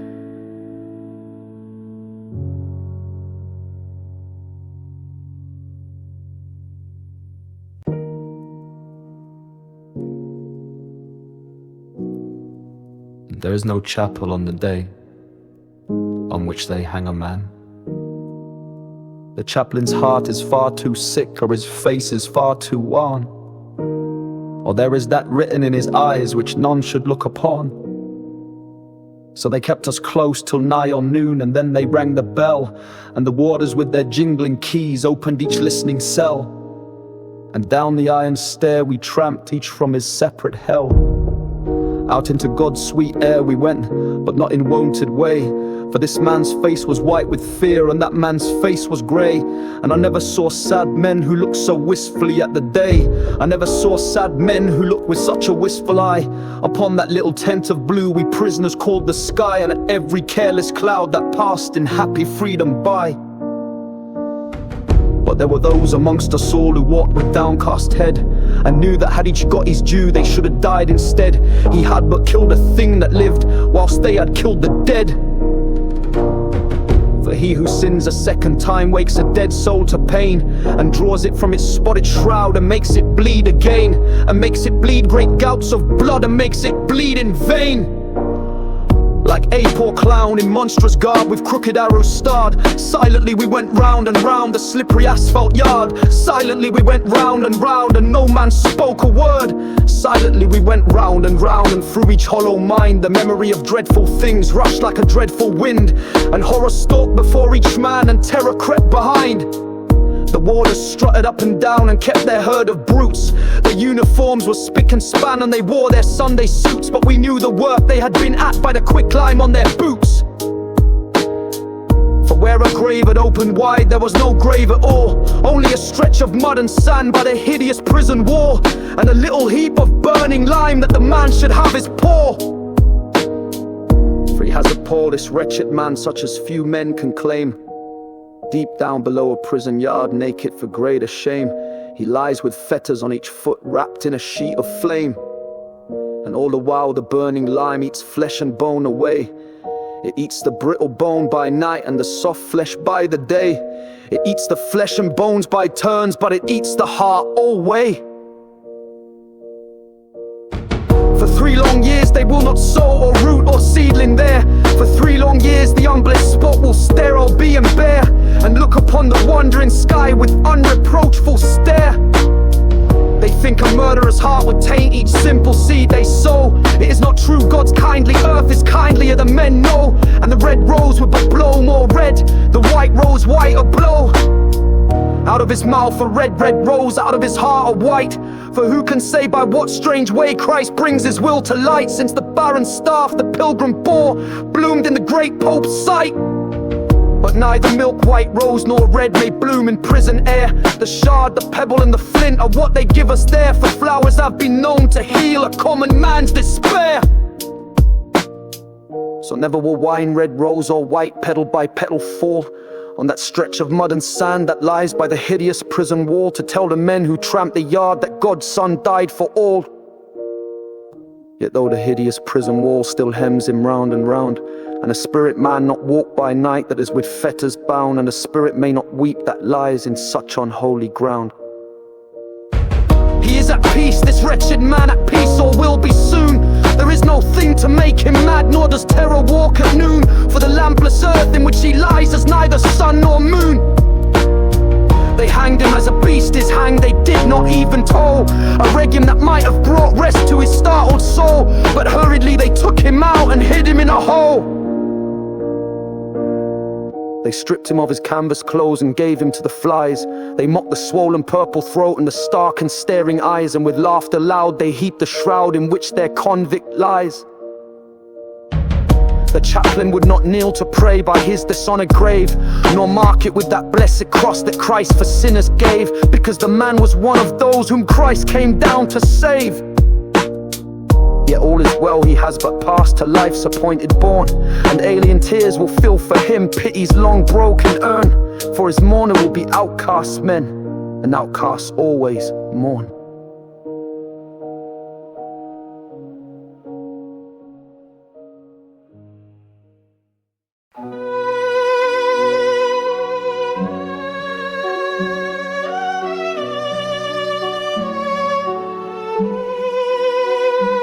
I know not whether laws be right, or whether laws be wrong. All that we know who lie in 𝐩𝐥𝐚𝐲𝐥𝐢𝐬𝐭 is that the wall is strong, and that each day is like a year whose days are long. But this I know, that every law that men have made for man, since first man took his brother's life, and the sad world began, but straws the wheat and saves the chaff with a most evil fan. This too I know, and wise it were, if each could know the same, that every prison that men build is built with bricks of shame, and bound with bars lest Christ should see how men their brothers maim. With bars they blur the gracious moon and blind the goodly sun, and they do well to hide their hell, for in it things are done that Son of God nor Son of Man ever should look upon. The vilest deeds like poison weeds bloom well in prison air. It is only what is good in man that wastes and withers there. Pale anguish keeps the heavy gate, and the warder is despair. For they starve the little frightened child till it weeps both night and day. And they scourge the weak and flog the fool and jeed the old and gray. And some grow mad and all grow bad, and none a word may say. Each narrow cell in which we dwell is foul and dark latrine, and the fetid breath of living death chokes up each grated screen. And all but lust is turned to dust in humanity's machine. The brackish water that we drink creeps with a loathsome slime, and the bitter bread they weigh in scales is full of chalk and lime. And sleep will not lie down, but walks wild-eyed and cries to time. But though lean hunger and green thirst like ast with adder fight, we have little care of prison fare, for what chills and kills outright is that every stone one lifts by day becomes one's heart by night. With midnight always in one's heart and twilight in one's cell, we turn the crank or tear the rope, each in his separate hell. And the silence is more awful far than the sound of a brazen bell. And never a human voice comes near to speak a gentle word. And the eye that watches through the door is pitiless and hard. And by all forgot we rot and rot, with soul and body marred. And thus we rust life's iron chain, degraded and alone. And some men curse and some men weep and some men make no moan. But God's eternal laws are kind and break the heart of stone. And every human heart that breaks in prison cell or yard is as that broken box that gave its treasure to the Lord and filled the unclean leper's house with the scent of costliest nard. Ah, happy day, they whose hearts can break and peace of pardon win. How else may man make straight his plan and cleanse his soul from sin? How else but through a broken heart may Lord Christ enter in? And he of the swollen purple throat and the stark and staring eyes waits for the holy hands that took the thief to paradise. And a broken and a contrite heart the Lord will not despise. The man in red who reads the law gave him 3 weeks of life, 3 little weeks in which to heal his soul of his soul's strife, and cleanse from every blot of blood the hand that held the knife. And with tears of blood he cleansed the hand that held the steel. For only blood can wipe out blood, and only tears can heal. And the crimson stain that was of Cain became Christ's snow white seal.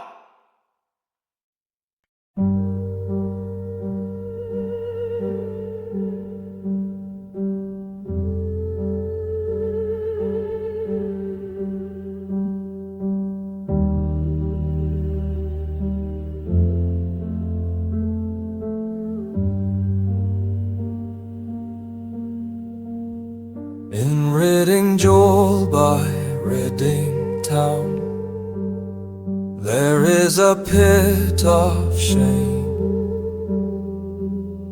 and in it lies a wretched man, eaten by teeth of flame.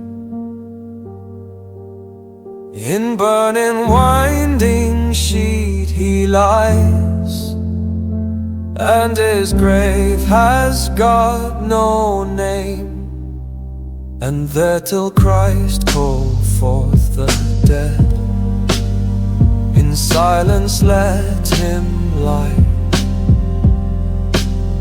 No need to waste the foolish tear, or heave the windy sigh.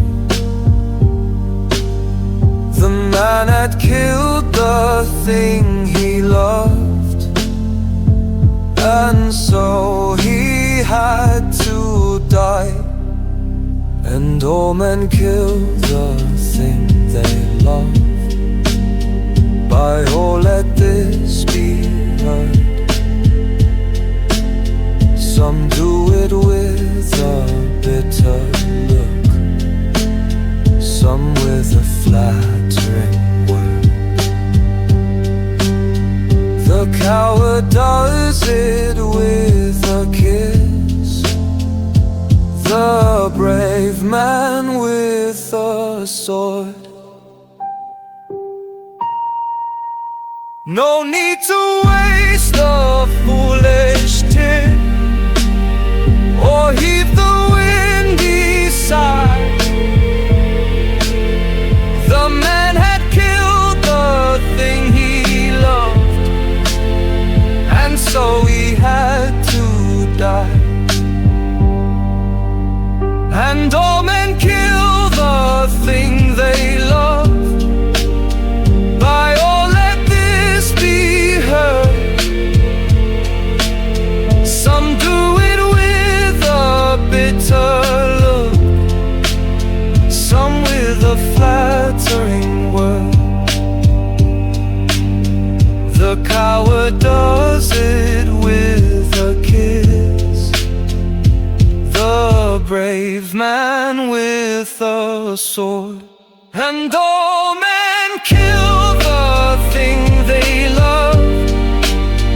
By all let this be heard.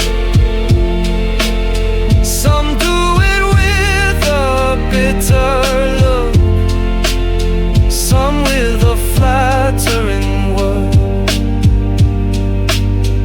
The coward does it with a kiss, the brave man with a sword. Two crowned kings, and one that stood alone, with no green weight of laurels round his head, but with sad eyes as one uncomforted, and wearied with man's never ceasing moan.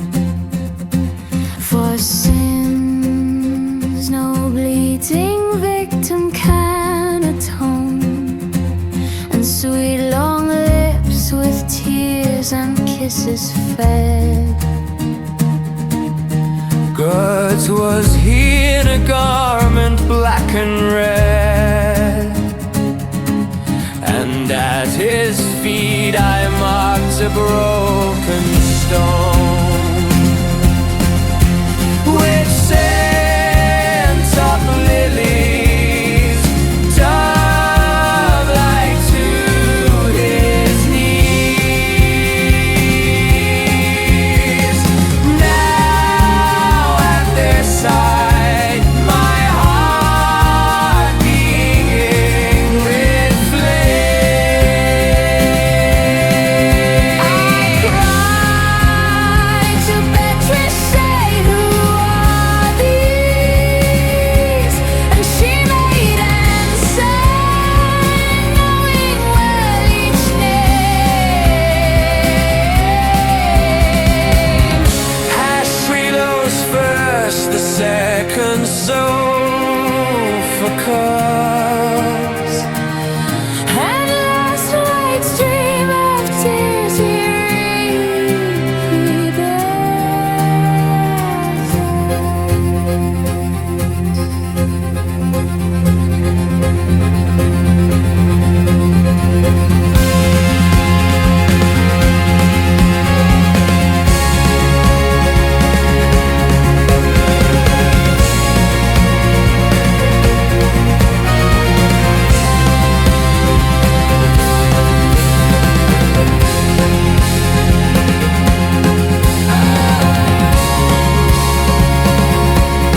The wild beat reels from bough to bough with his furry coat and his gauzy wing. Now in a lily cup and now setting a jacinth bell a-swing. In his wandering, sit closer, love, it was here I trod. I made that vow, swore that two lives should be like one. As long as the seagull loved the sea, as long as the sunflower sought the sun, it shall be, I said, for eternity. Twixt you and me, dear friend, those times are over and done. Love's web is spun. Look upward where the poplar trees sway in the summer air. Here in the valley never a breeze scatters the thistle down, but their great winds blow fair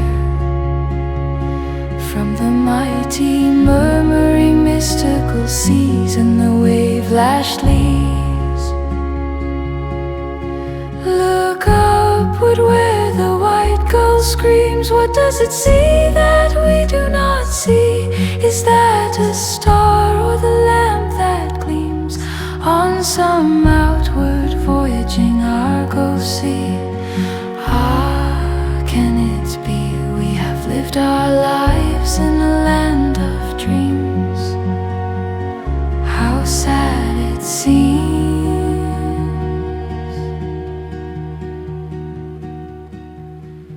Sweet, there is nothing left to say but this, that love is never lost. Keen winter stabs the breasts of May, whose crimson roses burst as frost. Ships tempest tossed will find a harbor in some bay, and so we may. And there is nothing left to do but to kiss once again and part. Nay, there is nothing we should rue. I have my beauty, you your art. Nay, do not start. One world was not enough for two, like me and you.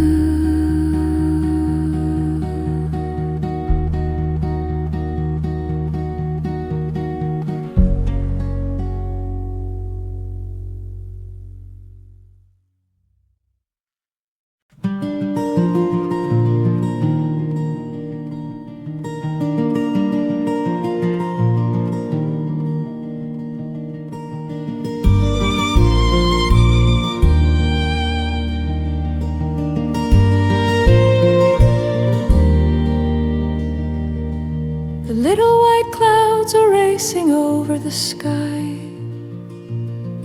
and the fields are strewn with the gold of the flower of March.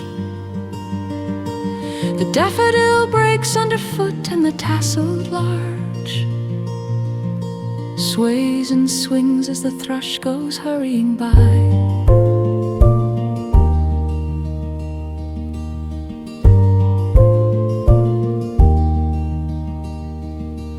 A delicate odor is borne on the wings of the morning breeze, the odor of leaves and of grass and of newly upturned earth.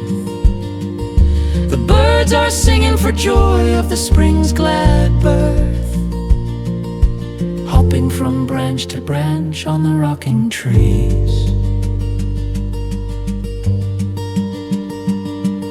And all the woods are alive with the murmur and sound of spring, and the rosebud breaks into pink on the climbing briar, and the crocus bed is a quivering moon of fire,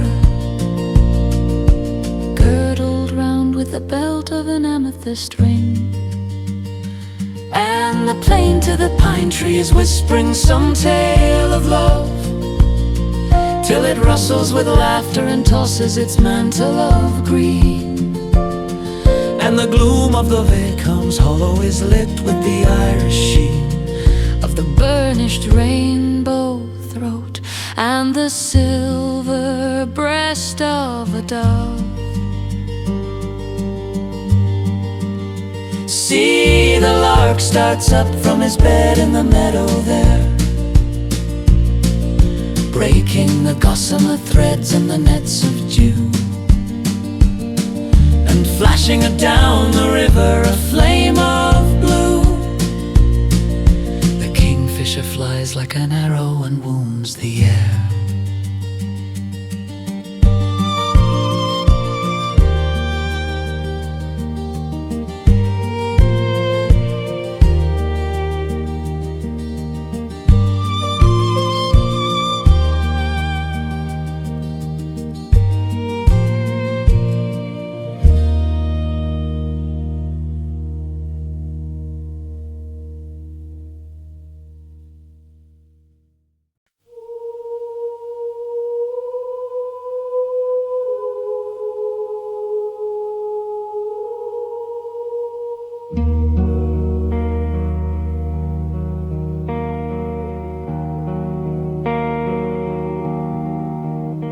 To that gaunt house of art which lacks for naught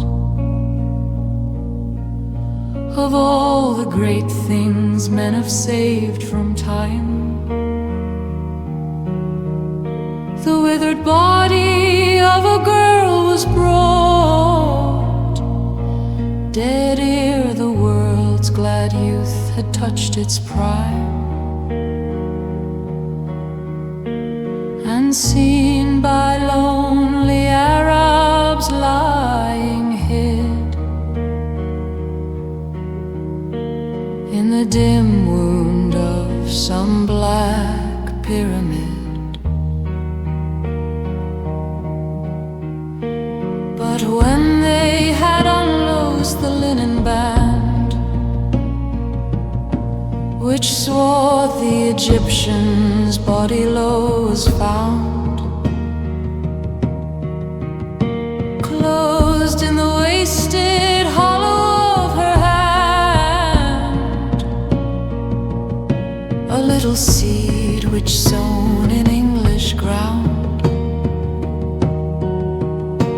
did wondrous snow of starry blossoms bear, spread rich odors through our springtide air. With such strange arts this flower did allure, that all forgotten was the asphodel, and the brown bee, the lily's paramour, forsook the cup where he was wont to dwell. For not a thing of earth it seemed to be, but stolen from some heavenly Arcady. In vain the sad Narcissus, wan and white, at its own beauty hung across the stream. The purple dragonfly had no delight with its gold dust to make his wings agleam.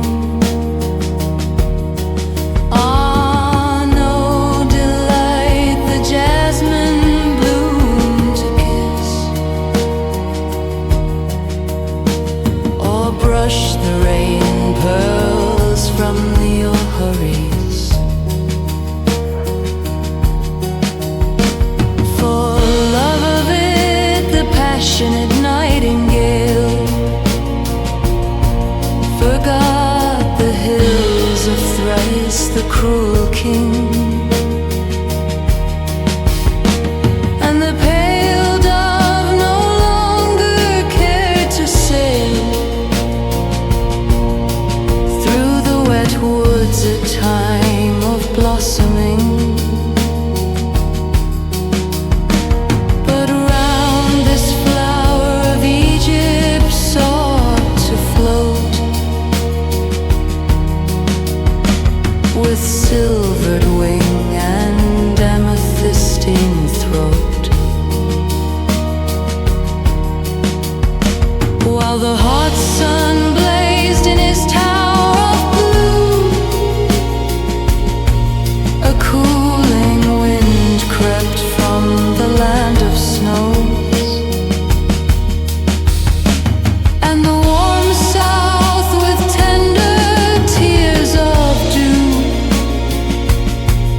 a summer's day.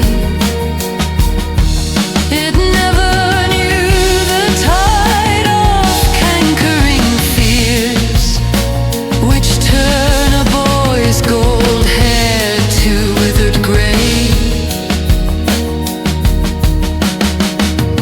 The dread desire of death it never knew, or how all folk that they were born must rue. For we to death with pipe and dancing go, nor would we pass the ivory gate again. As some sad river wearied of its flow, through the dull plains, the haunts of common men, leaps lover-like into the terrible sea, and counts it gain to die so gloriously. We mar our lordly strength in barren strife, with the world's legions led by clamorous care. It never feels decay, but gathers life from the pure sunlight and the supreme air. We live beneath time's wasting sovereignty. It is the child of all eternity.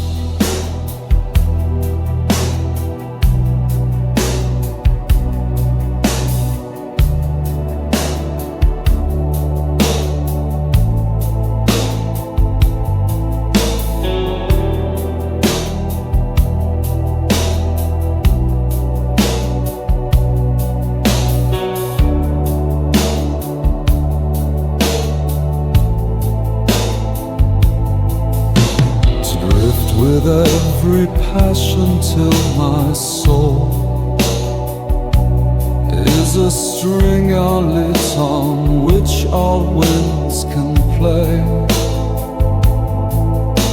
Is it for this that I have given away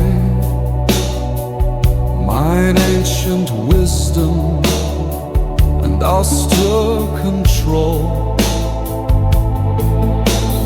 Thinks my life is a twice written scroll, scrolled over on some boyish holiday, with idle songs for pipe and virelay, which do but mar the secret of the whole. Time I might have trod the sunlit heights, and from life's dissonance struck one clear chord to reach the ears of God. Is that time dead, low with a little rod? I did but touch honey of romance, and must I lose a soul's inheritance?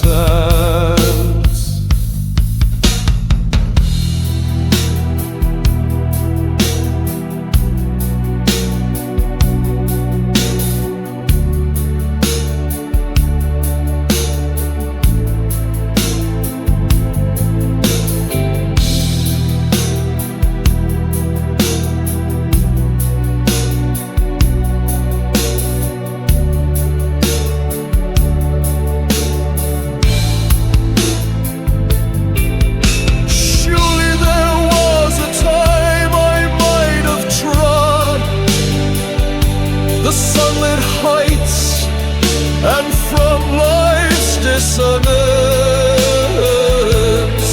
struck one clear chord to reach the ears of God.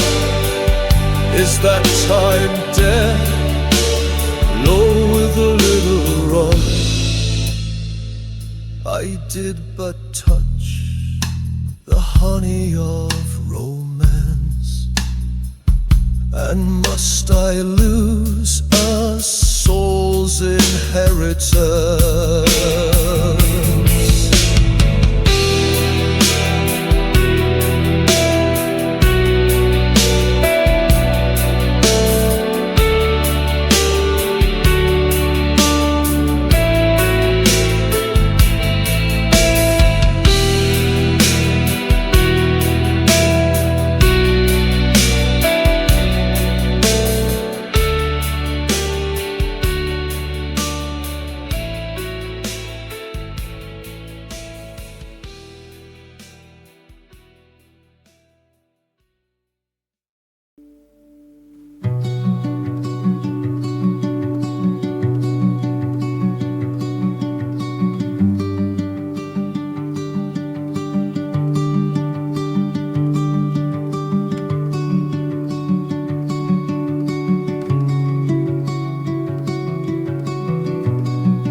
Nocturne of blue and gold, chains to a harmony in grey, a barge of overcolored hay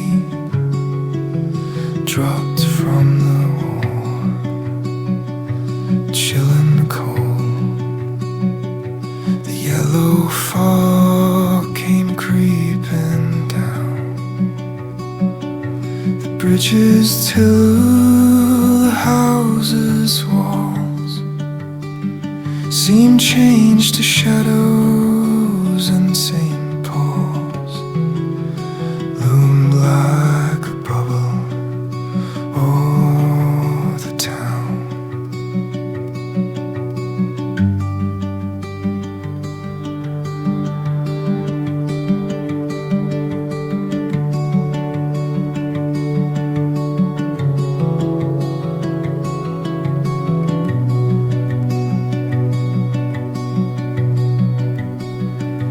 Suddenly arose the clang of waking life. The streets were stirred with country wagons, and a bird flew to the glistening roofs and sang. One pale daylight kissing her one hair loitered beneath the gas lamp's flare, with lips of flame and heart of stone.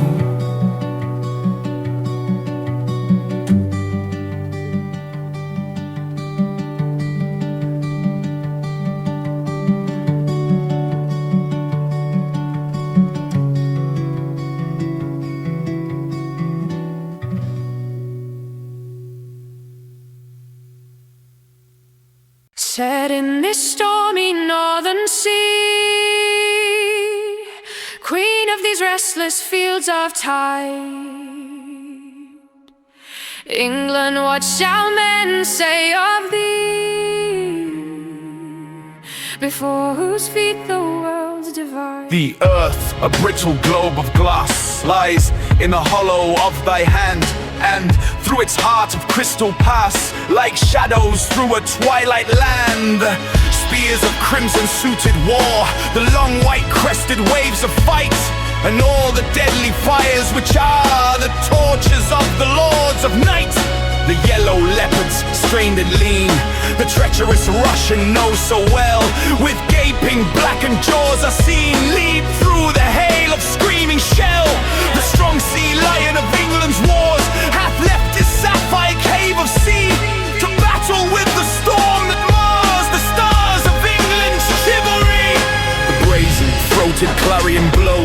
across the Parthan's reedy fen, and the high steeps of Indian snows shake to the tread of armed men. And many an Afghan chief who lies beneath his cool pomegranate trees clutches his sword in fierce surmise when on the mountainside he sees the fleet-foot Morris scout, who comes to tell how he hath heard afar the measured roll of English drums beat at the gates of Kandahar. For southern wind and east wind meet, where girt and crowned by sword and fire, England with bare and bloody feet climbs the steep road of wide empire. Oh, lonely Himalayan height, grey pillar of the Indian sky, where sawest thou lost in clanging flight our winged dogs of victory? The almond groves of Samarkand, Bokhara, where red lilies blow in Oxus, by whose yellow sand the grave white turban merchants go. And on from thence to Ispahan, the gilded garden of the sun, whence the long dusty caravan brings cedar wood and vermilion. And that dread city of Kabul, set at the mountain scarp feet, whose marble tanks are ever full with water for the noonday heat, where through the narrow straight bazaar a little maid Circassian is led a present from the Tsar unto some old and bearded Khan. Here have our wild war eagles flown and flapped wide wings in fiery fight, but the sad dove that sits alone in England, she hath no delight. In vain the laughing girl will lean to greet her love with love-lit eyes, down in some treacherous black ravine, clutching his flag, the dead boy lies. And many a moon and sun will see the lingering wistful children wait to climb upon their father's knee, and in each house made desolate, pale women who have lost their lord will kiss the relics of the slain. Some tarnished epaulette, some sword, poor toys to soothe such anguish pain. For not in quiet English fields are these our brothers lain to rest, where we might deck their broken shields with all the flowers the dead love best. For some are by the Delhi walls, and many in the Afghan land, and many where the Ganges falls through 7 mouths of shifting sand. And some in Russian waters lie, and others in the seas which are the portals to the east, or by the windswept heights of Trafalgar. Oh, wandering graves, oh, restless sleep, oh, silence of the sunless day, oh, still ravine, oh, stormy deep, give up your prey, give up your prey. And thou whose wounds are never healed, whose weary race is never won, O Cromwell's England, must thou yield for every inch of ground a son? Go, crown with thorns thy gold-crowned head, change thy glad song to song of pain. Wind and wild wave have got thy dead, and will not yield them back again. Wave and wild wind and foreign shore possess the flower of English land. Lips that thy lips shall kiss no more, hands that shall never clasp thy hand. What profit now that we have bound the whole round world with nets of gold, if hidden in our heart is found the care that groweth never old? What profit that our galleys ride pine forest like on every main, ruin and wreck are at our side, grim warders of the house of pain? Where are the brave, the strong, the fleet? Where is our English chivalry? Wild grasses are their burial sheet, and sobbing waves their threnody. Oh, loved ones lying far away, what word of love can dead lips send? Oh, wasted dust, oh, senseless clay, is this the end? Is this the end? Peace, peace, we wrong the noble dead to vex their solemn slumber so. Though childless and with thorn-crowned head, up the steep road must England go.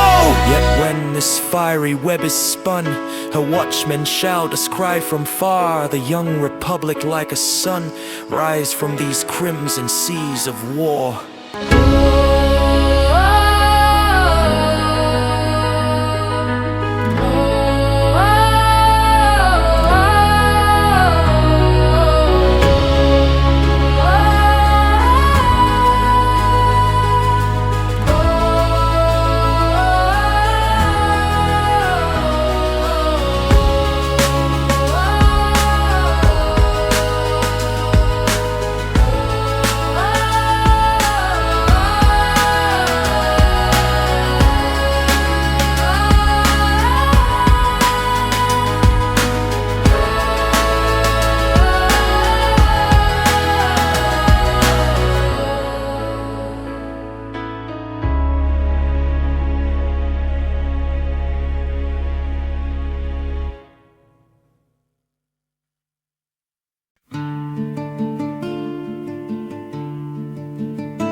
I have no store of gryphon guarded gold. Now as before, bare is the shepherd's fold. Rubies nor pearls have I to gem thy throat. Yet woodland girls have loved the shepherd's note. Then pluck a reed and bid me sing to thee, for I would feed thine ears with melody.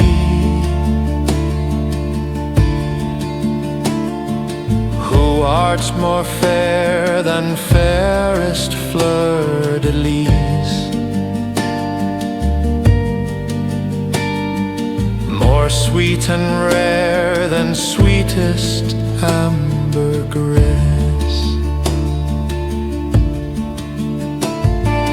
What dost thou fear, young hyacinth is slain? Pan is not here and will not come again. No horn fawn treads down the yellow leaves. No god at dawn steals through the olive trees. Hylas is dead, nor will he e'er divine those little red rose petal-lit lips of thine. On the high hill no ivory dryads play. Silver and still sinks the sad autumn day.